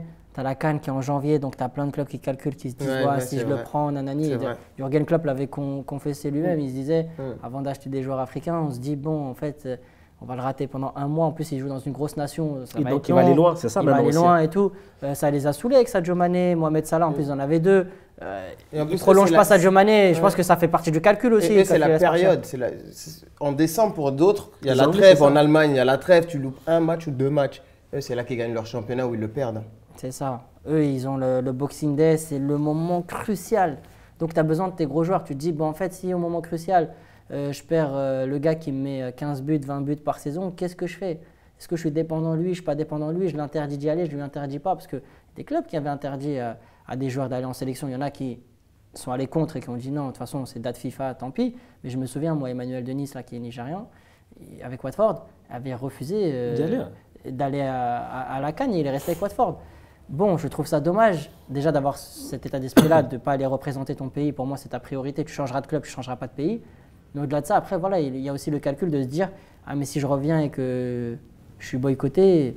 Il y en a beaucoup qui font le calcul quel rôle j'ai en sélection. Attention. Aussi, bien sûr. Lui, Emmanuel On Delis. peut se rappeler de. Emmanuel Delis, quand il va là-bas, il y a Osimhen, Ouais. il y a Awonei, il y a les autres. Tu vois, tu as vu le secteur offensif. Je ne parle pas de toute l'équipe, du secteur offensif du Nigeria. Lui, il se dit, je vais là-bas, je vais être numéro 5 ou 6. Ouais. Autant Pour je de reste en vrai. club pour pas perdre ma place. Lui, limite, je peux comprendre parce que lui, il fait son calcul de déjà là, c'est chaud pour moi en club et il commence à me menacer. Si je vais là-bas en plus, je vais pas jouer. Ouais, mais Lui, bon, je peux ça reste comprendre. ton Lui, pays quand même. ouais, je sais, mais lui, limite, je peux comprendre. Tu vois ce que je veux dire, C'était je peux même pas qu'avec l'excuser. Anguissa à l'époque, quand il jouait à l'OM, il va pas avec le Cameroun. En plus, le Cameroun la gagne et tout. J'ai dit, frérot, les calculs sont pas bons là, tu vois. Bon, moi, je trouve ça quand même particulier parce que pour les sélections européennes ou d'autres, même si c'est pas le même contexte, les joueurs ne refusent pas. Jamais, Ils y vont. jamais. Et il n'y a que nous. Même si c'est pour jouer à la 90e, tu Oui, rentres à la 90e, exactement. ils iront, c'est vrai. Moi, je suis international marocain. Tu me dis, tu viens, tu joues 3 minutes sur toute la compète, et je viens. Ouais, mais après, eux, ils n'ont pas cette contrainte justement du calendrier où tu te menaces. Je C'est-à-dire sais. qu'eux, ils n'arrivent jamais dans la configuration où le club dit ah, si tu y vas, c'est chaud. Après, le problème, c'est que. Match de qualif, nous, ça nous arrive. Moi, je vrai. te dis, ça m'est arrivé. Match de qualif, on te dit, tu y vas, c'est chaud pour toi. Alors qu'il y en a, ils vont jouer au Kazakhstan, hein, ils vont jouer en Russie, que c'est des 6 heures de route ou quoi que ce soit. Ou les Sud-Américains qui vont jouer là-bas, eux, on leur dit jamais ça. C'est propre à, ça, Parce c'est que propre à aussi, l'Afrique. Hein. On tolère. Ouais, bah oui, c'est ça. Eh oui, mais à un moment donné, s'ils se permettent de se tenir ce genre de discours avec nous, c'est parce que quand ils te menacent, eh ben, tu réfléchis. Juste ça. À partir du moment Mm. où le club te dit ça, toi tu parles même pas. Hein. Tu ramènes ton agent, ton avocat. Pardon. Répétez là ce que vous étiez en train de dire. Qu'on soit bien clair là sur les termes. Vous voulez pas que le joueur aille à date FIFA. On a bien compris. On va régler ça. Paperasse. Il n'y a pas de. On discute pas. C'est se dire que tu n'as même pas besoin d'aller là-bas. Si le joueur, lui seul, il dit, eh, c'est mort. Mais moi je suis le joueur, je parle même pas avec toi. Ça s'arrête là. Je vais lui dire, Ils peuvent te le dire ce club. que tu veux, tu dis, moi, il y a le match, j'y vais. J'y vais. Fin. Mais moi je parle même pas avec toi. On a Le pas club besoin me de dit, discuter. ouais Saïd, là tu as 2 matchs avec le Maroc, ce serait bien que tu restes et tout. Je vais dire, ah ok, attendez, je vais en parler avec mon agent. Et l'agent il arrive, il dit, vous jouez à quoi là? C'est pas comme ça, hein. Il y a des règles. Déjà, si vous voulez parler de choses comme ça, vous parlez avec moi, vous parlez pas avec le joueur. Le joueur il est payé pour jouer au football. Il joue au football pour vous. Bon, il fait son taf. Maintenant, il y a des directives avec les règles de la FIFA, vous n'êtes pas content, vous envoyez un courrier à la FIFA et vous allez voir ce qu'ils vont vous répondre. Fin. Ils vont dire de libérer le joueur. Fin. Libère le joueur, fin. J'ai dit, on va pas aller sur des conflits, trucs. Maintenant, le joueur, il veut jouer que 45 minutes parce qu'il est fatigué. Il va pas vous dire, je joue que 45 minutes parce que je suis fatigué ou parce que je vais aller voir ma femme, mes enfants, j'ai à l'anniversaire de mon cousin. Il va jouer tout le match parce qu'il est payé pour ça. Il remplit la part de son contrat, vous remplissez la vôtre. Quand on a signé un contrat, c'est stipulé, c'est clair, net et précis.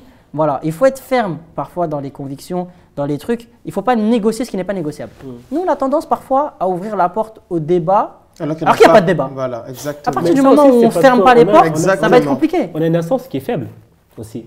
On a Quand quoi Une instance qui est faible, quand on prend l'exemple de la CAF, quand on regarde la dernière CAN, que les clubs européens, ils ont réussi à négocier de garder le joueur plus longtemps, que certains sont arrivés à moins d'une semaine avant le début de la CAN. C'est parce qu'on a une instance faible aussi qui accepte ces choses-là. On est permissif. C'est ça.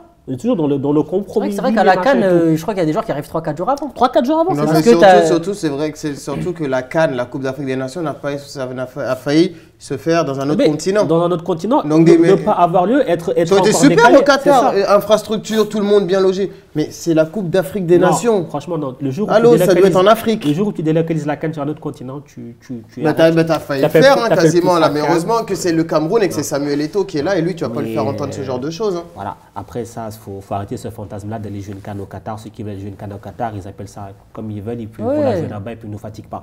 Mais la CAN, elle reste en Afrique. Et puis, bon, si elle peut se jouer à une date. En plus, normalement, elle aurait dû se jouer là cet été. Exactement. À Le, quelques le là. Cameroun, La Côte d'Ivoire, mais pardon, il n'était pleut trop. n'était Bon. pas prête et tout. Ça aussi, c'est des choses sur lesquelles on doit travailler. On fixe un Mais calendrier. c'est ce que je te dis. Alors qu'on connaît les contraintes avant, on sait que il va pleuvoir en Afrique de l'Ouest en janvier, en en fait, juin. non, Donc, tout attendez, le monde le Yves, sait. C'est pire que ça. C'est que. t'as Même des- au niveau Non, infrastructure, ils non. n'étaient pas prêts. C'est que tu as Mais la. oui, regarde, déjà c'est pas tu peux ça. pas, mais déjà même de la météo, tu sais C'est que comme c'est la période 2025, des la pluies. Guinée. Justement, toi, tu le Parfait. sais. On Toi, donne- tu le sais. Toi, tu le sais. Sauf que la CAF, ils ont fait quoi? Ils sont partis prendre un cabinet pour aller dire oui, on est allé faire des études et ils ont dit que c'était faisable de jouer en Côte d'Ivoire. L'été dernier, ils ont vu les plus diligents en Côte d'Ivoire, ils se sont dit Ah, les gars, ça mauvaise va idée. être, Tu te rends compte en fait. Mais les gars, en fait, vous êtes sur un continent, vous y vivez au quotidien et vous ne connaissez pas ces réalités. Ils sont partis prendre, c'est-à-dire que c'est des Européens qui sont venus leur dire à eux, vous pouvez jouer en Côte d'Ivoire en juillet. Genre, les Ivoiriens sont trop bêtes pour savoir qu'ils ne peuvent pas jouer chez eux en juillet, alors qu'ils ont déjà dit que ce n'était pas possible.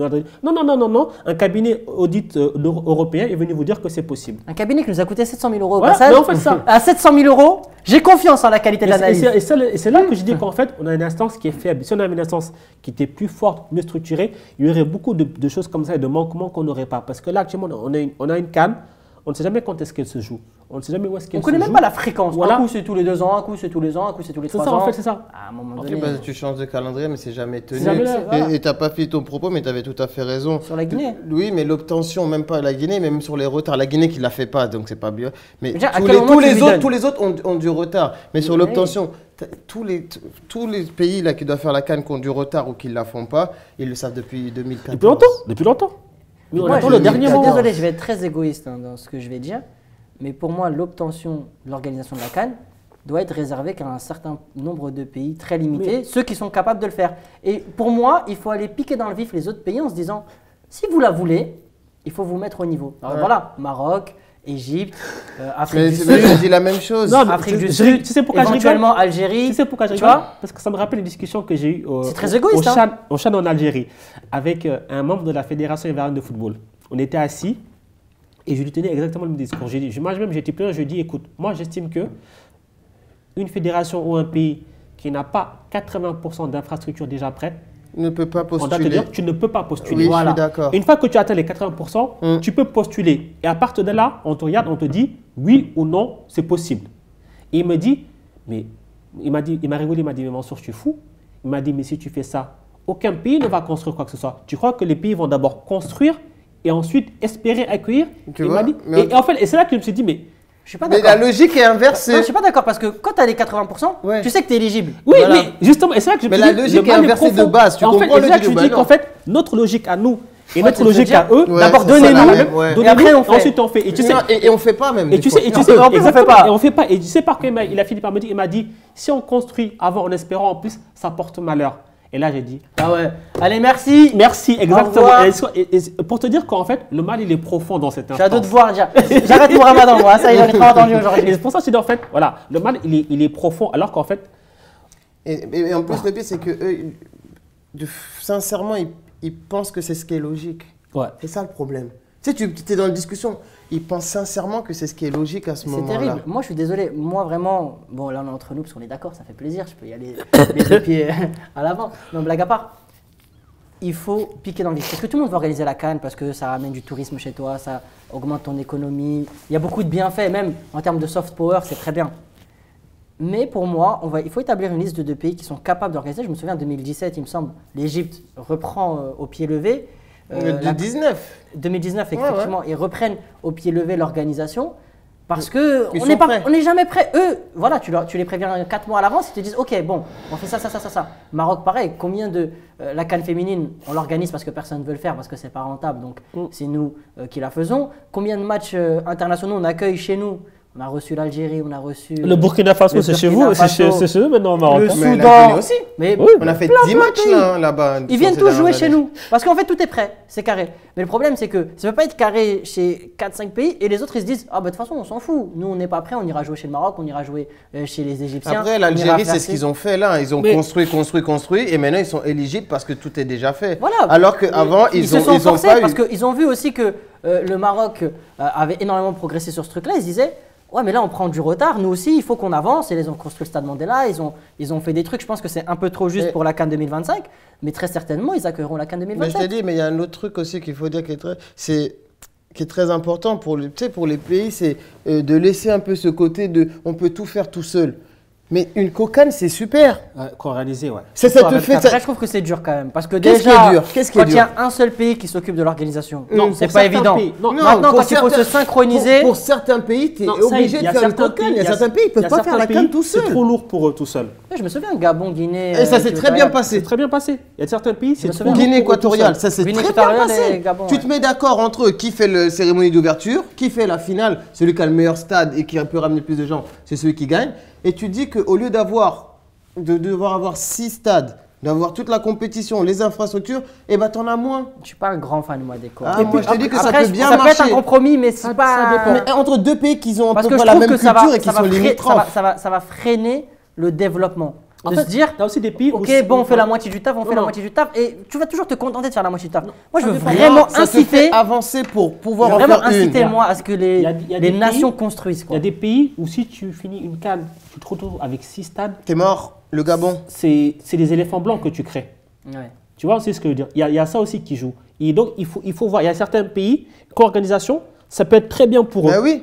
Ça peut être très bien parce non, que, je peux l'entendre, parce je peux que pas fermer. régionalement, Des petits pays, localement, hein. des Ouais, petits c'est pays, vrai, tu c'est vois vrai, ce je peux truc. l'entendre. Si tu es un grand pays que tu peux acquérir 24 nations, fais-le. Maroc, Algérie, Égypte, Afrique du Sud. Cameroun l'a fait. Faites-le. Voilà. Faites-le. Mais pour des pays plus réduits et où tu vois que c'est compliqué, pour moi, ça a du sens. Ça a du sens et surtout, ça permettrait, notamment quand je vois les pays de la zone COSAFA, de pouvoir accueillir aussi la CAN. Parce que eux aussi commencent à se dire, mais attends, la CAN, elle va partout, mais elle vient jamais chez nous.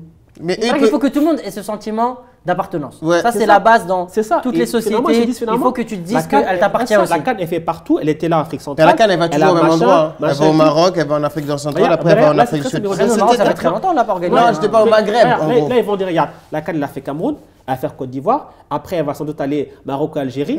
Après, ils vont dire, oui, On mais fera nous. sûrement les deux d'ailleurs. Peut-être les deux. Après, ils vont dire, oui, mais nous. C'est vrai, C'est quand c'est pour vrai. nous? Et en fait, c'est pour ça, pour le truc. Mais après, bon. Je suis ouvert au débat, honnêtement. C'est vrai que pour Après, des petits voilà. pays, ça peut Oui. s'entendre. Pourquoi Et- pas et construire 3 stades, en gros, tu vois, c'est suffisant que d'en construire 6. Parce que Bah, les 6 stades, tu les rempliras pas après. Ouais, tu les remplis. En plus, tu vas les tu vas pas laisser les à l'abandon. rentabiliser, c'est Voilà. ça. C'est comme la Russie quand ils font les JO, ils ont construit 1 milliard de trucs, tout est abandonné. C'est vrai que bon. Mais eux, ils peuvent se permettre. Oui, eux, tu ils peuvent vois. se permettre. On s'est un peu éloigné du sujet, qui était donc le Maroc. D'ailleurs, on était parti, d'ailleurs, sur l'histoire du statut des favoris. Finalement, on est parti sur autre chose. Tu connais comment je suis malin. Ouais. Je retire la lumière sur nous. On avance en sous-marin, Moi, en je dis ninja. pas. Mais non, alors, pour le coup, moi, je trouve que vous avancez pas du Non, tout pas du en tout. sous-marin. Non, Et pas je du trouve tout. que c'est très dangereux. Ce Non, que vous non, faites. non, c'est Moi, pas je trouve dangereux. que C'est très marocain. dangereux. C'est très marocain. C'est pas dangereux. C'est assumé. En fait, On n'a pas le choix de toute C'est façon, on est quelque obligé part d'assumer. où Tu peux pas nier, Mais non, tu peux pas justement, nier l'évidence. moi je te dis, justement, il y avait moyen de faire en sorte de mettre la pression sur les autres. Mais Comment oui. Comment Comment Mais tout simplement, je vais te dire. Déjà, le favori de la prochaine CAN, c'est le champion en titre, le Sénégal. C'est eux les meilleurs et tout Ils ça. sont dans la sauce avec nous, hein. Deuxième favori, quand même Moussa, il est pas content, là. deuxième favori, et eux aussi vont vouloir le prendre, ils vont vouloir le prendre parce que c'est dans leur nature. Les Ivoiriens. Tu dis, écoutez, vous êtes la Côte d'Ivoire, regardez l'équipe que vous avez, on joue chez vous. Comment ça, nous, on est favoris? Et nous, c'est vrai qu'on a fait une bonne Coupe du Monde, mais c'est la Coupe du Monde. Là, on va venir jouer dans un registre qui est différent pour nous. Mais Les équipes sont va différentes. l'engager, lui. entre Il nous. est bon, il est bon, on va Elles l'engager. elles vont À la attaquer, communication. elles vont défendre alors que nous, on a plus défendu dans la Coupe du Monde, donc on va devoir attaquer, ça va jouer différemment. Donc, en aucun cas, on est favori. Mais Ibo, Mais moi, je trouve ce que tu que dis, Draghi, aucun c'est cas, c'est dangereux ce dur. qu'il a Ibo, fait. Ibo, ce que tu dis, ça rejoint exactement Quand je dis en que aucun cas, ce c'est que dire Draghi a par dit. rapport aux autres. Attention, en fait, C'est le truc c'est dangereux, que moi, je trouve. quand on parle de favoris, on parle pas d'un seul favori. Donc c'est déjà, tu vas me dire, oui, nous on n'est pas favoris, il y a le Sénégal, il y a un tel. Oui, mais vous et le Sénégal et la Côte d'Ivoire, vous êtes dans le même navire, vous êtes les 3 nations Et à surveiller. Non, en fait, vous voulez être favori. Si vous voulez, Non. donc tant mieux pour vous. Je- C'est non, ça, non, alors, c'est faux. J'ai compris, vous voulez C'est être faux, favori. c'est faux. Je vais t'expliquer une chose qui est très marocain, c'est que nous, les Marocains, on se considère favoris à toutes les cannes. Même quand on était éclatés.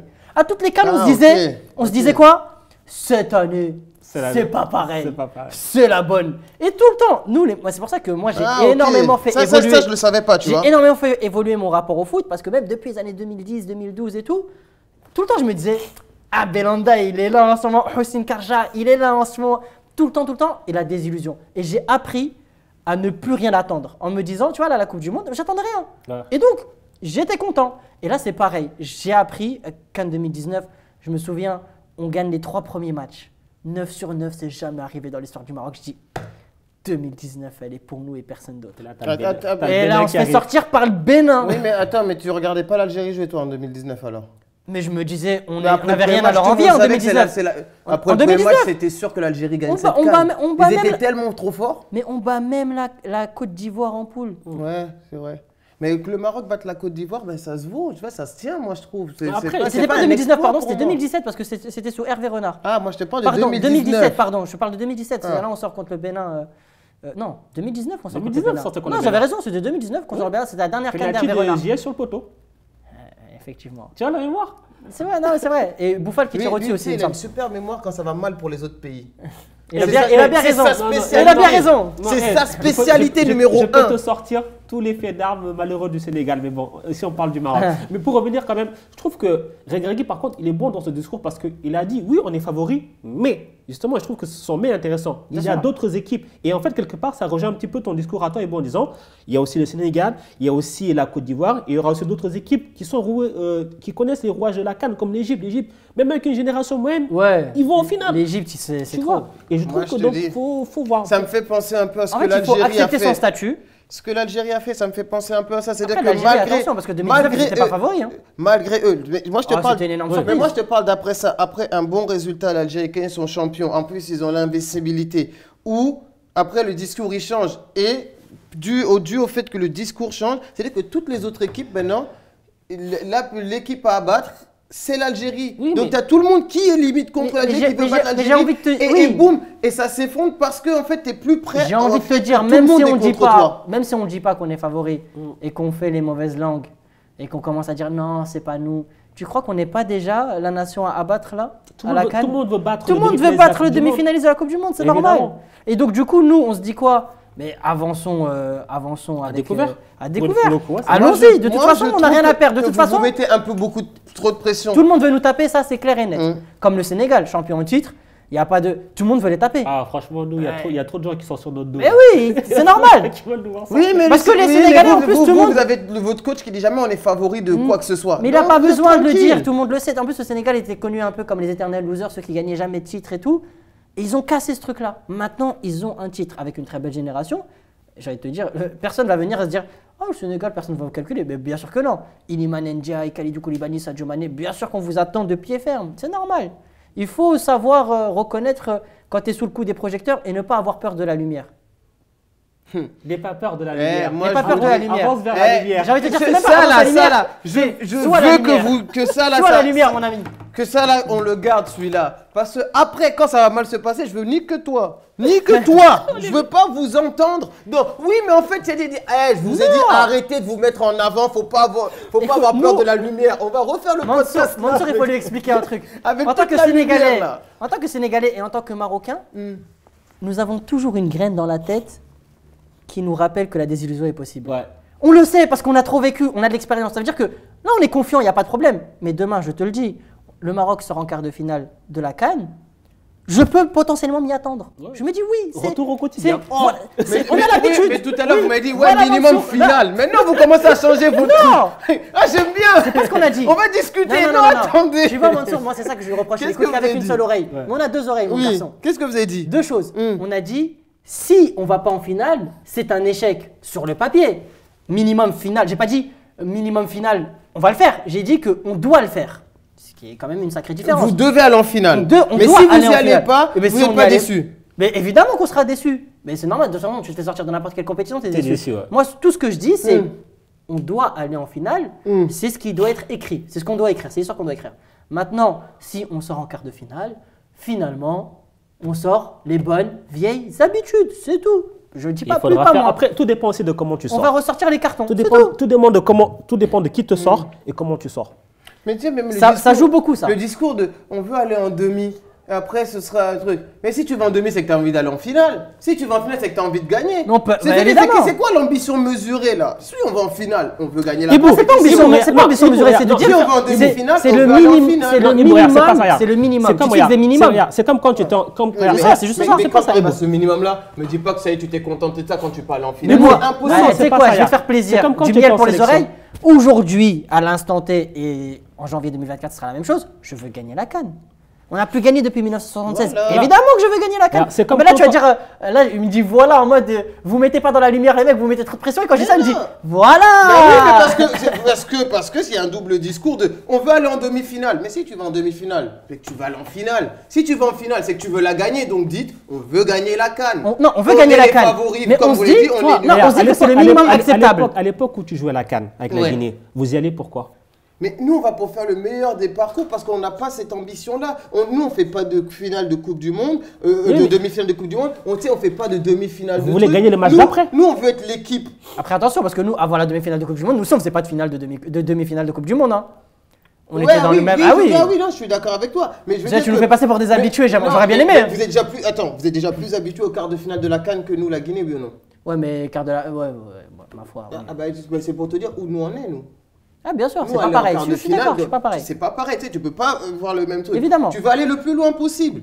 Mais moi, pour moi, maintenant, quand on dit. Parce que déjà, on ne fait pas partie des favoris. Quand on dit on fait partie des favoris, moi, comme je te dis, mes 3 favoris, c'est le Sénégal, c'est vous, ce que vous avez fait, et la Côte d'Ivoire à domicile. Mais moi, je serais vous, je ne me mettrais pas dans cette situation-là. Eux, ils sont obligés d'y être. Vous n'êtes pas obligés d'y être. Non, mais de toute façon, quand on t'annonce parmi les favoris, c'est qu'on te voit déjà dans le dernier carré, minimum. Après le dernier carré, ben, il reste 2 matchs. C'est aussi simple que ça. Donc, de toute façon, regarde, il y a 3 favoris, il n'y a qu'un seul vainqueur. Voilà. Donc forcément, tu vas avoir des favoris qui vont te décevoir. C'est normal, il n'y en a qu'un seul qui gagne à la fin. C'est ça. Maintenant, nous, ça fait depuis 76 ans on attend. Donc, vous avez bien mangé la dernière fois. Les gars, partagez le gâteau. Non, mais à Lyon, ça a fait un long temps. Nous aussi, on est des lions. Les lions de la Teranga, les lions de l'Atlas, normalement, on est cousins. Tu dois dire, alors, le lion de la Teranga, il a la panse bien remplie. Le lion de l'Atlas, il a faim. Je profite de ce podcast pour rétablir quelque chose. Le véritable surnom du Sénégal, c'est les lions et les lions tout court.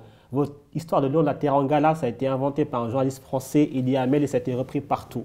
Il y a les lions indomptables du Cameroun, les lions de l'Atlas du Maroc et les lions tout court du Sénégal. D'ailleurs, depuis qu'on a arrêté de nous appeler les lions de la Teranga, on a gagné. Donc maintenant, on est les lions, les gars, et on le garde, s'il vous plaît. On arrête des bêtises. Avant de se quitter, Saïd, parce que on a joué les prolongations, et d'ailleurs, à juste titre, parce qu'on n'a pas des choses qui sont... J'aurais pu être là encore 1 heure ou 2 Mais nous aussi, franchement. Moi, tu nous parles du Maroc et même de foot. Les gens, ils vont se lasser. Ils vont se lasser, mais juste avant de se quitter, on a un classique et je pense que ça va te plaire. On demande à notre invité de nous concocter son 11. Forcément, la thématique, c'est le Maroc. Ce serait quoi ton... Est-ce qu'on peut partir sur un 11 all-time du Maroc pour toi ou tu veux qu'on affine la thématique? On peut affiner. On peut affiner un petit peu? Alors moi, je lui propose, quel 11 tu mettrais pour le premier match à la CAN? On se projette, 11 futuristes. Si tu veux affiner et projeter. Alors tu sais quoi, je vais répondre à sa question plutôt parce que... Mais attention, je peux tout expliquer, d'accord? Je sais pas ce que vous croyez. Mais le problème, c'est que le 11 que je vais dire aujourd'hui pour la CAN 2024, il reste encore des mois et des mois. Donc, c'est-à-dire que peut-être qu'il y a des joueurs qui vont surperformer, d'autres qui vont sous-performer. Ça n'a pas de valeur. Voilà. Alors, moi, je vais t'expliquer, j'aime pas faire les 11 all-time. Non, le 11 des joueurs qui t'ont fait kiffer. Voilà, c'est ce que je vais te dire. Parce que le 11 all-time, bien sûr, je peux te dire, bon, je vais mettre Larbi Ben Barek qui a joué dans les années 40. Frérot, je ne l'ai pas vu. C'est un super joueur. Je vais te dire, il y a Dolmy, Chimoumi, je vais étaler toute ma culture de. Je connais les légendes de Naïbet et tout ça. Mais non, je les ai pas vus. Moi, ce qui t'a fait kiffer. Pas forcément les meilleurs, mais juste eux, je les mets sur mon 11 parce que on m'avait déjà posé la question. Et j'avais mis je me souviens, je me suis fait insulter, donc là je marche avec l'expérience. Mais j'avais mis des joueurs qui n'ont pas fait de grosses carrières. Par exemple, j'avais mis Barada, Assaïdi. Mais pour des Barada de Marseille. Ouais. Alors pourquoi je vais t'expliquer? Parce que c'est des joueurs qui ont fait un truc à un moment donné avec la sélection, une manière de jouer, un truc. Et donc voilà, par exemple, Assaïdi. Moi, je le kiffe parce que quand on avait gagné 4-0 contre l'Algérie, le dernier but qu'il met… C'est l'Hollandais? Ouais. Exactement. Ok, ouais. Qui joue à Irene Ven. Exactement. Et quand il marque le 4e but contre l'Algérie, je me souviens, en fait, il fait un crochet, le défenseur, il tombe, il lui remet une feinte, il retombe, il met petit point à Mbolhi. Moi, j'avais pété ma tête. Alors, évidemment que dans le 11 type du Maroc, il n'a jamais sa place. Matin, midi et soir, il n'est pas là. Mais il m'a marqué via cette action-là. Donc, c'est vrai que mon cœur me dit… Il a toujours une place quelque part pour moi. Donc si tu veux, mon 11, il ressemble un peu à rien, mais je vais te le faire. Mais qui t'ont fait kiffer, c'est un kiff. En fait, le truc, c'est que à la Coupe du Monde, ils ont braqué le casino. Ouais. Ah ouais, je vais dire, bon, je vais quasiment te donner le 11 de la Coupe du Monde, en vrai. En vrai de vrai, je vais te donner le 11 de la Coupe du Monde. Bono dans les cages. Et c'est quoi, je dirais même Mounir. Je mets les deux, je mets 2 gardiens. Il n'y a pas de…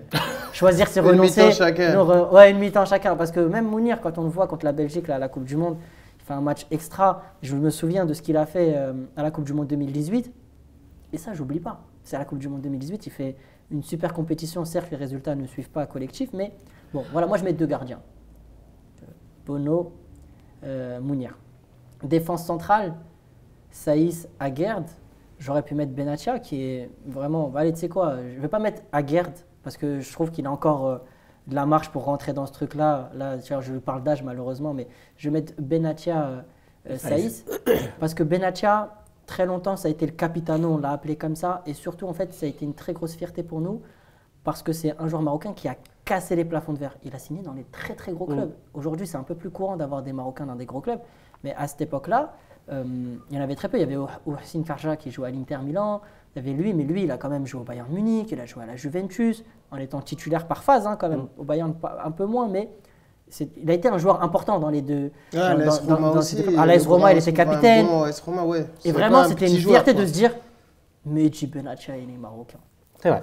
Et en plus, il a marqué contre l'Algérie aussi. Donc, je rigole, le mec, il lâche plus ce match-là. Le match all of time de ma vie. Mais vraiment, Mehdi Benatia, bon, voilà, pour tout ce qu'il a incarné. Hakimi, à droite, parce que Hakimi, il a choisi le Maroc très tôt. Il était au Real Madrid, il n'était même pas titulaire. On dit souvent, oui, il faut que tu prennes ta place, nanani. Mais lui, très tôt, il était remplaçant, il avait un peu de temps de jeu au Real. Mais très tôt, il a dit, moi, c'est le Maroc. Voilà, l'Espagne, pourtant, on connaît le potentiel qu'il avait. Et il faisait les yeux doux. Mais il a choisi le Maroc, donc Hakimi, pareil. Bon, à gauche, je mettrais Mazraoui parce que voilà, c'est l'effet Coupe du Monde. Il a joué toute la compète avec nous. En plus, il a joué blessé, il a joué sous Covid et tout ce sens-là du sacrifice. Il est encore pas bien maintenant. Hein, il est encore pas bien revient, maintenant. Hein, fou, donc, je suis obligé de le mettre. Mais en fait, ça me fait de la peine parce qu'il y a tellement de joueurs d'avant qui méritent. Tu vois, Naïbet, normalement, tu dois le mettre dans cette équipe parce que ça a été un joueur. Mais après, c'est les émotions aussi. Voilà. C'est moi, j'ai un peu moins vu ce joueur-là. Et même des joueurs que j'ai vus et qui m'ont fait kiffer par le passé. En fait, la Coupe du Monde, ça a un peu absorbé tout ce truc-là. Je vais être un peu ingrat avec le passé, mais je te finis l'équipe. Mais par exemple, je prends, je sais pas moi, Marouane Chamakh. Et pour moi, Marouane Chamakh, c'était le high level. Tu vois, pourtant, il n'a même pas énormément de buts en sélection, il en a 17. Mais Marouane Chamakh, c'était Marouane Chamakh. C'était les Girondins de Bordeaux, c'était Arsenal. Tu vois, quand Chamakh il passe de Bordeaux et est champion en titre avec Gourcuff et tout, il passe à Arsenal, je me dis, ça c'est du Marocain. Ça c'est mon gars. Bon, après, malheureusement, il signe dans le club où il y a Van Persie, donc il ne joue pas énormément. Enfin, il joue au début, mais bon, quand Van Persie revient de blessure, c'est fini pour lui. Mais Marouane Chamakh, voilà. Je suis obligé de le mettre dans l'équipe parce que quand j'étais petit, c'était Marouane Chamakh. Bon, voilà, c'est comme ça. Après, au milieu de terrain, Amrabat, tu sais quoi, je mettrais les frères Amrabat parce que tout le monde oublie Nordine. Ah, intéressant. Mais il a fait une Coupe du Monde de ouf, lui, en 2018. Mais en 2018, et tu sais quoi, avec confidence, moi je me souviens en 2018, je disais que Nordine Amrabat, je ne le prenais pas à la Coupe du Monde. Et quand il a fait cette Coupe du Monde-là, je me suis dit, Seigneur, faites que je ne sois jamais sélectionneur. Non, il était fou. Mais il a fait une Coupe du Monde de fou. Mais en fait, frappes, Amrabat, parce que Amrabat, en fait, le truc c'est quoi? C'est qu'à la base, c'était un ailier offensif. Il a fini sa carrière ailier défensif. Enfin, ailier défensif, ça n'existe pas, mais c'était presque ça. Il était défenseur. Et à la Coupe du Monde, bah, tu vois, son frère Sofiane, il était à la Coupe du Monde 2018, il n'a pas joué. Mais ils ont le même gabarit. Il y a un mec au Maroc qui avait fait la bague, il avait dit au père d'Amrabat, il a dit « Frérot, tu peux pas nous en mettre 5 de plus, s'il te plaît ?» C'est les mecs et c'est des bœufs, tu vois. Et Nordine Amrabat, à la Coupe du Monde 2018, le mec, imbougeable. Je vois, imbougeable. Tous les duels, il était là, Et derrière, il a failli marquer un but splendide. De la frappe de contre loin, l'Espagne. Contre l'Équerre, là. Qui tape l'Équerre, exactement, bah oui, contre c'est ça l'Espagne. que je parle. Ce match-là, on aurait dû le gagner matin, midi et soir. C'est un mystère qu'on ait fait que de 2, mais en fait, c'est ça. Tu vois, les frères Amrabat dans la légende. Alors qu'Amrabat, ça a toujours été un anonyme en sélection marocaine Nordine, mais il a fini en apothéose. Donc tu as envie de le Les mettre. frères Amrabat, ok. Ça nous fait donc 6, 7. 7 joueurs. Bon, on a mis Chamakh, ça fait 8. En fait, il te reste la ligne de 3 offensifs. La ligne de 3 offensifs. En vrai, je peux plus y mettre les Barada, les Assaï. Ah, c'est fini, oublie Non, ça. non, J'ai pas le droit de les mettre. Tu peux plus. Oublie. Tu peux pas mettre un Barada parce qu'il a Moi, fait Barada, une roulette. je te mens pas. Maintenant, Avant qu'il arrive à l'OM, quand il jouait à Getafe et tout, pour moi, dans ma tête, c'était le digne descendant de Kaka. J'étais là en mode. Parce qu'à Getafe, il était super fort et Mourinho le voulait au Real en plus. Hein. Mais. Au Real. Non. Ouais. Si. T'es sûr? Bon, donne tes 3 là. Attends. Selon Maroc 360. Écoutez, ne sous-estimez jamais mes sources. Je vais vous retrouver un article de 2014 d'un site bien bresson. Mais j'en suis sûr. Mourinho a dit que. Je suis sûr qu'il y a un article, mais est-ce que c'est vrai? Ça, là, c'est autre chose. Mais j'en suis sûr. Non, attention, alors attendez. On a Barada, Retafe, Non, mais Barada à Getafe, en plus, il avait marqué contre le Real et tout. C'est un bête de joueur. Hein. On a tendance à oublier. Bon, peut-être que le Real ne le voulait pas, sans doute. Hein. On s'est un peu affolé. D'accord. C'est très marocain quand même. Bon, bref, Barada, tu dégages cette équipe. Je t'aime beaucoup, mais tu n'as plus ta place. Non, bon, bah, franchement, c'est vrai qu'il faut que j'en trouve 3. En fait, tu sais quoi, j'ai peur de quoi? C'est pas de les donner joueurs un qui manquent. blaze. Et quand je vais sortir du podcast, je vais mais- regretter. C'est sûr. Mais ça, c'est certain. Fallait me prévenir à l'avance, j'aurais fait mes Bien calculs. sûr, ouais. J'aurais fait mes calculs. Bon, je mettrais. En fait, je peux pas mettre Ziyech, tu vois.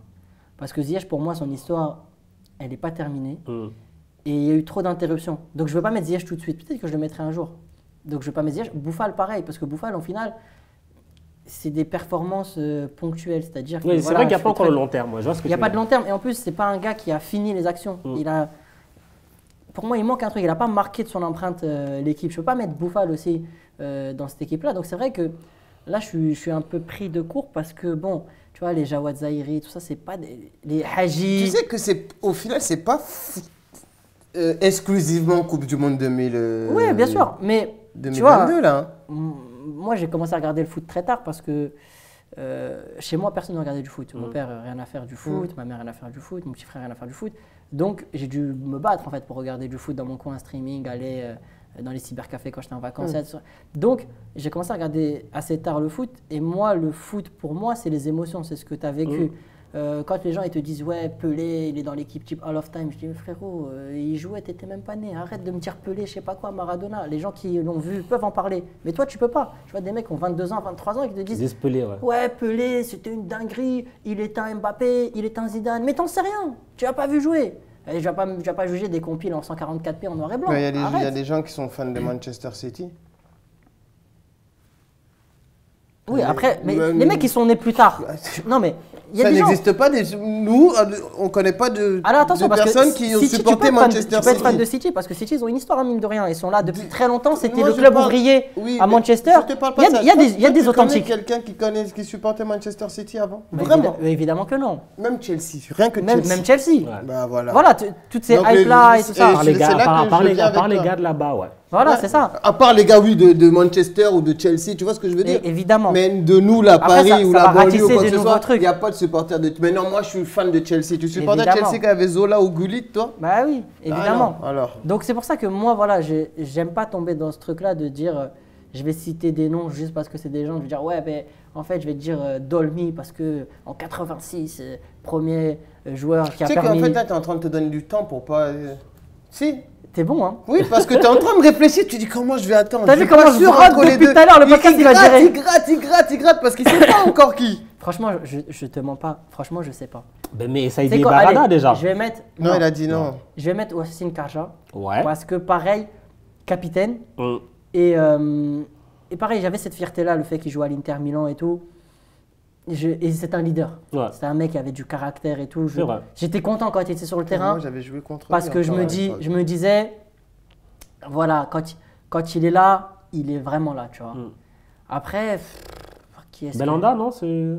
Je Non? suis pas un grand fan. Ok. Et- C'est qui, tu sais, je pensais à Belanda, à Girard, je pensais à Girard aussi, mais pareil. Mais si tu mets pas tout ça, qui tu vas mettre? C'est quoi? Vas-y, j'ai un autre joueur. Bon, il est défenseur, normalement, je le mets pas, mais je vais le mettre parce que je l'aime bien. Issam Shebak. Mais juste parce que je l'aime bien. Ouais, ouais, il est. Il a pas beaucoup de sélections, je sais même pas s'il a 5 sélections. Qui? Issam Shebak. Il jouait au Havre à l'époque, Ça me après dit il est rien. parti à l'étranger. Moi, et ça me tout. dit rien. Il est connaisseur, tu connais. Là, il joue à la Polnique aussi. Mais comme c'est quelqu'un de vraiment gentil, d'ailleurs, on avait fait, tu étais là avec l'émission qu'on avait fait à New World de TV, il avait fait une intervention. Bon, bah, Issam Shebak, parce que c'est quelqu'un de vraiment gentil, Ouais. et ben je le mets dans mon équipe. Allez, C'est mon gars. Du coup, il m'en reste combien là? il t'en reste un. Il m'en reste Deux, un. il lui Non, reste. il en reste J'ai un. dit Il a mis Karja. Ah, J'ai mis Karja. Karja, et oui. Et après, il y a les frères Haji quand même. J'aimais bien. Mais tu les as vus jouer. Pas beau. En fait, j'ai vu plus Youssef. Moustapha, non. Youssef, j'ai vu un peu. Mais je me dis Youssef quand même. C'était un joueur. Et de toute façon, je sais que je vais te donner des noms. Après, il y a des noms qui vont me revenir. C'est toujours comme ça. Et je vais être frustré. Tu sais quoi, allez, pour que le podcast ne dure pas une éternité, je vais mettre Youssef Haji. C'est Fadji. Et quand tu me réinviteras, si tu me réinvites, hein, j'espère que Non, mais non, vous serez invité après la canne. Tu sais, Lui, il veut que abattre les Avec gens. la canne, Il veut avec que abattre les plaisir, gens. on viendra qu'il s'asseoir espère, ici. il espère que Il veut notre perte. Il espère que le Maroc se casse la gueule, que le Sénégal Voilà. se casse la gueule. et dire, Non. les favoris Je vous là. avais dit venez, quoi, les gars Non, laissez-vous. moi ce que je dis, c'est pas ce que j'ai dit. J'espère pas. Un peu Moi- quand même. Moi, je sais, je pense, Ouais. sincèrement, que le Maroc va pas gagner la CAN. C'est mon avis, c'est ce que je pense. Allez, tu vois, j'ai fait des minutes de trop dans cette émission. Je savais qu'il fallait C'est que ce je que m'en aille. je pense. Ouais. Tu as le C'est droit ce de le que- penser. C'est ce que Tu je as le droit de pense. penser. Et c'est pas parce que je veux pas que le Maroc gagne la CAN, ou c'est pas ce qui m'intéresse, mais je pense que comment c'est en train de se tourner, où tout le monde va se retourner contre le Maroc, qui va l'attendre, le favori, ou quoi que ce soit, que ça va être l'équipe qui va être chassée par tout le monde en Afrique, comme ça peut être le cas de l'Algérie. c'est jamais bon. Moi, je pense qu'il fallait faire profil bas, rester tranquille, parce que tu sais que tu es sûrement la plus forte en ce moment en Afrique. Reste tranquille, tu viens, tu tabasses tout le monde, tu prends ton frérot, truc et tu t'en ça vas. fait des années, on n'a pas eu de buzz. Voilà. Laisse-nous. Tu vois pourquoi ils gagnent pas? Parce qu'ils veulent du buzz. Voilà, vous comprendrez un jour. Non, on veut pas du buzz. Mais maintenant qu'on l'a, effectivement, Non, gagnez, laissez on le buzz. apprécie le miel. On apprécie le miel. Eh frère, je sais pas, peut-être. Ils veulent pas gagner. Non, mais le truc, c'est que peut-être la prochaine session buzz, elle est dans 20 piges. Et c'est exactement ce Laisse-moi que je t'ai kiffer. dit. En fait, quand c'est ton temps fort, faut en profiter. Tu sais jamais Exactement. quand ça va... Parce que tu sais pas quand ça s'arrête. Quand ça Là, la s'arrête. bouffée Et après, d'oxygène, tu là, sais- et tu tu la sais- prends. et tu Profites-en sais- quand et tu tu sais pas gagnes. quand ça revient. Avant que tu gagnes. Mais il kiffe là, Faut rester justement. tranquille. Mais écoute, une demi-finale de Coupe du Monde, c'est comme une victoire. Arrête ça. Non. Bien sûr que si. Non. Mais tu sais pourquoi? Oui, Parce que tu ne l'as pas vécu. c'est vrai. Tu ne l'as pas vécu. Mais si. Je te le dis. France 98, France... Et la France, on a l'habitude. France 2022. Attends, France 2006, si, je l'ai vécu assez de fois. Non, Parce arrête. que quand t'es la France, t'as l'habitude. Non, ça compte pas, Quand- ça. quand- Non, on ça est la compte France, pas, là, tu- avec la France, on mange Gucci, on va pas se mentir, on est bien. C'est clair. Mais quand tu t'y attends pas, Ouais, c'est fou. je te jure. Non, c'est un bonheur. Limite, tu me dis, tu incommensurable. préfères gagner la CAN ou faire une demi-finale de Coupe du Monde. Je pense que j'ai plus d'émotions à faire une demi-finale de Coupe du Monde. Faut couper, c'est le moment. Non. Là, on est parti. Non, trop par loin. contre, Non, juste, parce que, on en fait, finit t'as une sur ça, mais dimension je pense planétaire. que Tu peux pas être un géant si t'as pas été un géant dans ton continent. Et je suis totalement d'accord. Donc ça veut. Je suis totalement d'accord avec ça. Mais je pas te dis, possible. Mais c'est un débat qui serait intéressant si tu te demandais au En Marocains. termes d'émotion, Je en pense termes- que les en gens... termes te- Non, d'émotion. c'est pourquoi. en termes Tu peux d'émotion, pas être respecté si déjà dans ton continent t'es pas une grosse nation. oui, je suis Ça, d'accord avec toi. Mais c'est vrai qu'en Et termes vous me Déjà, d'émotion, on est c'est une une grosse nation déjà. Commence à bien parler. Non, je rigole. Non, mais je parle pas de. Je rigole. Je parle pas En du vrai, en Maroc plus, là. en Afrique, on n'est pas une grosse nation. On a une canne. En plus, Mais si c'est ça l'Égypte. pour être regarde l'Égypte. transparent, c'était une canne avec un format un peu. différent, mais Cannes, c'est Cannes. Pourquoi c'est pas grave. l'Égypte c'est une grande nation? C'est par rapport à ce qu'elle a Bien fait. sûr, évidemment. En Afrique. Si tu sors du contexte africain, l'Égypte c'est pas une grande nation de Je suis football. d'accord. C'est quoi en Mais Coupe c'est du Monde évident, là évidemment. Non, mais nous, aujourd'hui, le Maroc, pour moi, on n'a pas la prétention de dire qu'on est une grosse nation africaine. On n'a qu'une seule canne. On va pas non plus. Non, on espère, on est une ah bonne, oui, évidemment. on est une bonne nation africaine. Ouais, évidemment. On n'est pas une grande nation africaine. Il faut savoir qui on est aussi. Hein. À un moment donné, on va mettre un peu la mosquée au milieu du devoir. On va la présenter comme ça. Oh, le remix. Quel remix On est en plein Ramadan, mais les gars. Mais il était beau en plus ce remix là. Ouais, écoute, je le lâche à ceux qui veulent entendre. hein. C'est gratuit. C'est gratuit, je la referai la prochaine fois encore. Non mais c'est vrai, il faut remettre un peu les choses dans leur contexte. Nous sommes une bonne nation africaine, nous ne sommes pas encore une grosse nation africaine. Quand on aura 3, 4 cannes, là on pourra légitimer ce statut, on pourra le revendiquer. Aujourd'hui on ne peut pas. C'est fou ce que tu dis. C'est On très est une juste, bonne. mais les gens veulent pas entendre ce que tu es en Voilà, train de on est dire. une bonne nation africaine, mais il faut rester à sa place. Aujourd'hui on ne parle pas avec l'Égypte, on ne parle pas avec le Cameroun, on ne parle pas avec... L'Égypte et Oui. le Cameroun, ils parlent tout ça. Non, ils sont Personne les veut leur deux, parler. Ils sont les deux Ils là-bas, sont- ils ils sont parlent tranquilles, tout il faut seuls, les ils laisser sont à deux là-bas. Bien Mais sûr. en tout cas, c'est bien ce que tu dis. Et ce qu'on peut vous souhaiter justement, c'est de l'être, de devenir en tout cas une grande nation africaine. Ce serait un beau Après- champion. Après Sénégal, on espère quand même. Mais en tout cas, J'ai voilà, failli dire c'est- Inch'Allah, mais c'est- heureusement que c'est tout j'ai le- temporisé. Inch'Allah, Ouais, je me suis dit, attends qu'il finisse sa phrase, j'allais dire Inch'Allah, c'est un truc que je souhaite pas tant que ça. Non, mais c'est tout le mal quand vous êtes. En tout cas, on salive déjà de cette CAN parce que je pense qu'elle sera très disputée. Parce qu'il y a, en tout cas, sur le papier, du beau monde sur ce plateau. On a à d'y être. Et puis, que le meilleur gagne et surtout que ça se passe bien. Merci Saïd encore pour ta participation, être venu. Je pense qu'on a Merci passé pour l'invitation. un bon moment. Ibou, on se retrouve très vite, très bientôt. très vite. Et puis, nous, on se retrouve forcément d'ici quelques jours pour un nouveau podcast, toujours pour parler de football et puis dans la bonne humeur comme d'habitude. Ciao, ciao.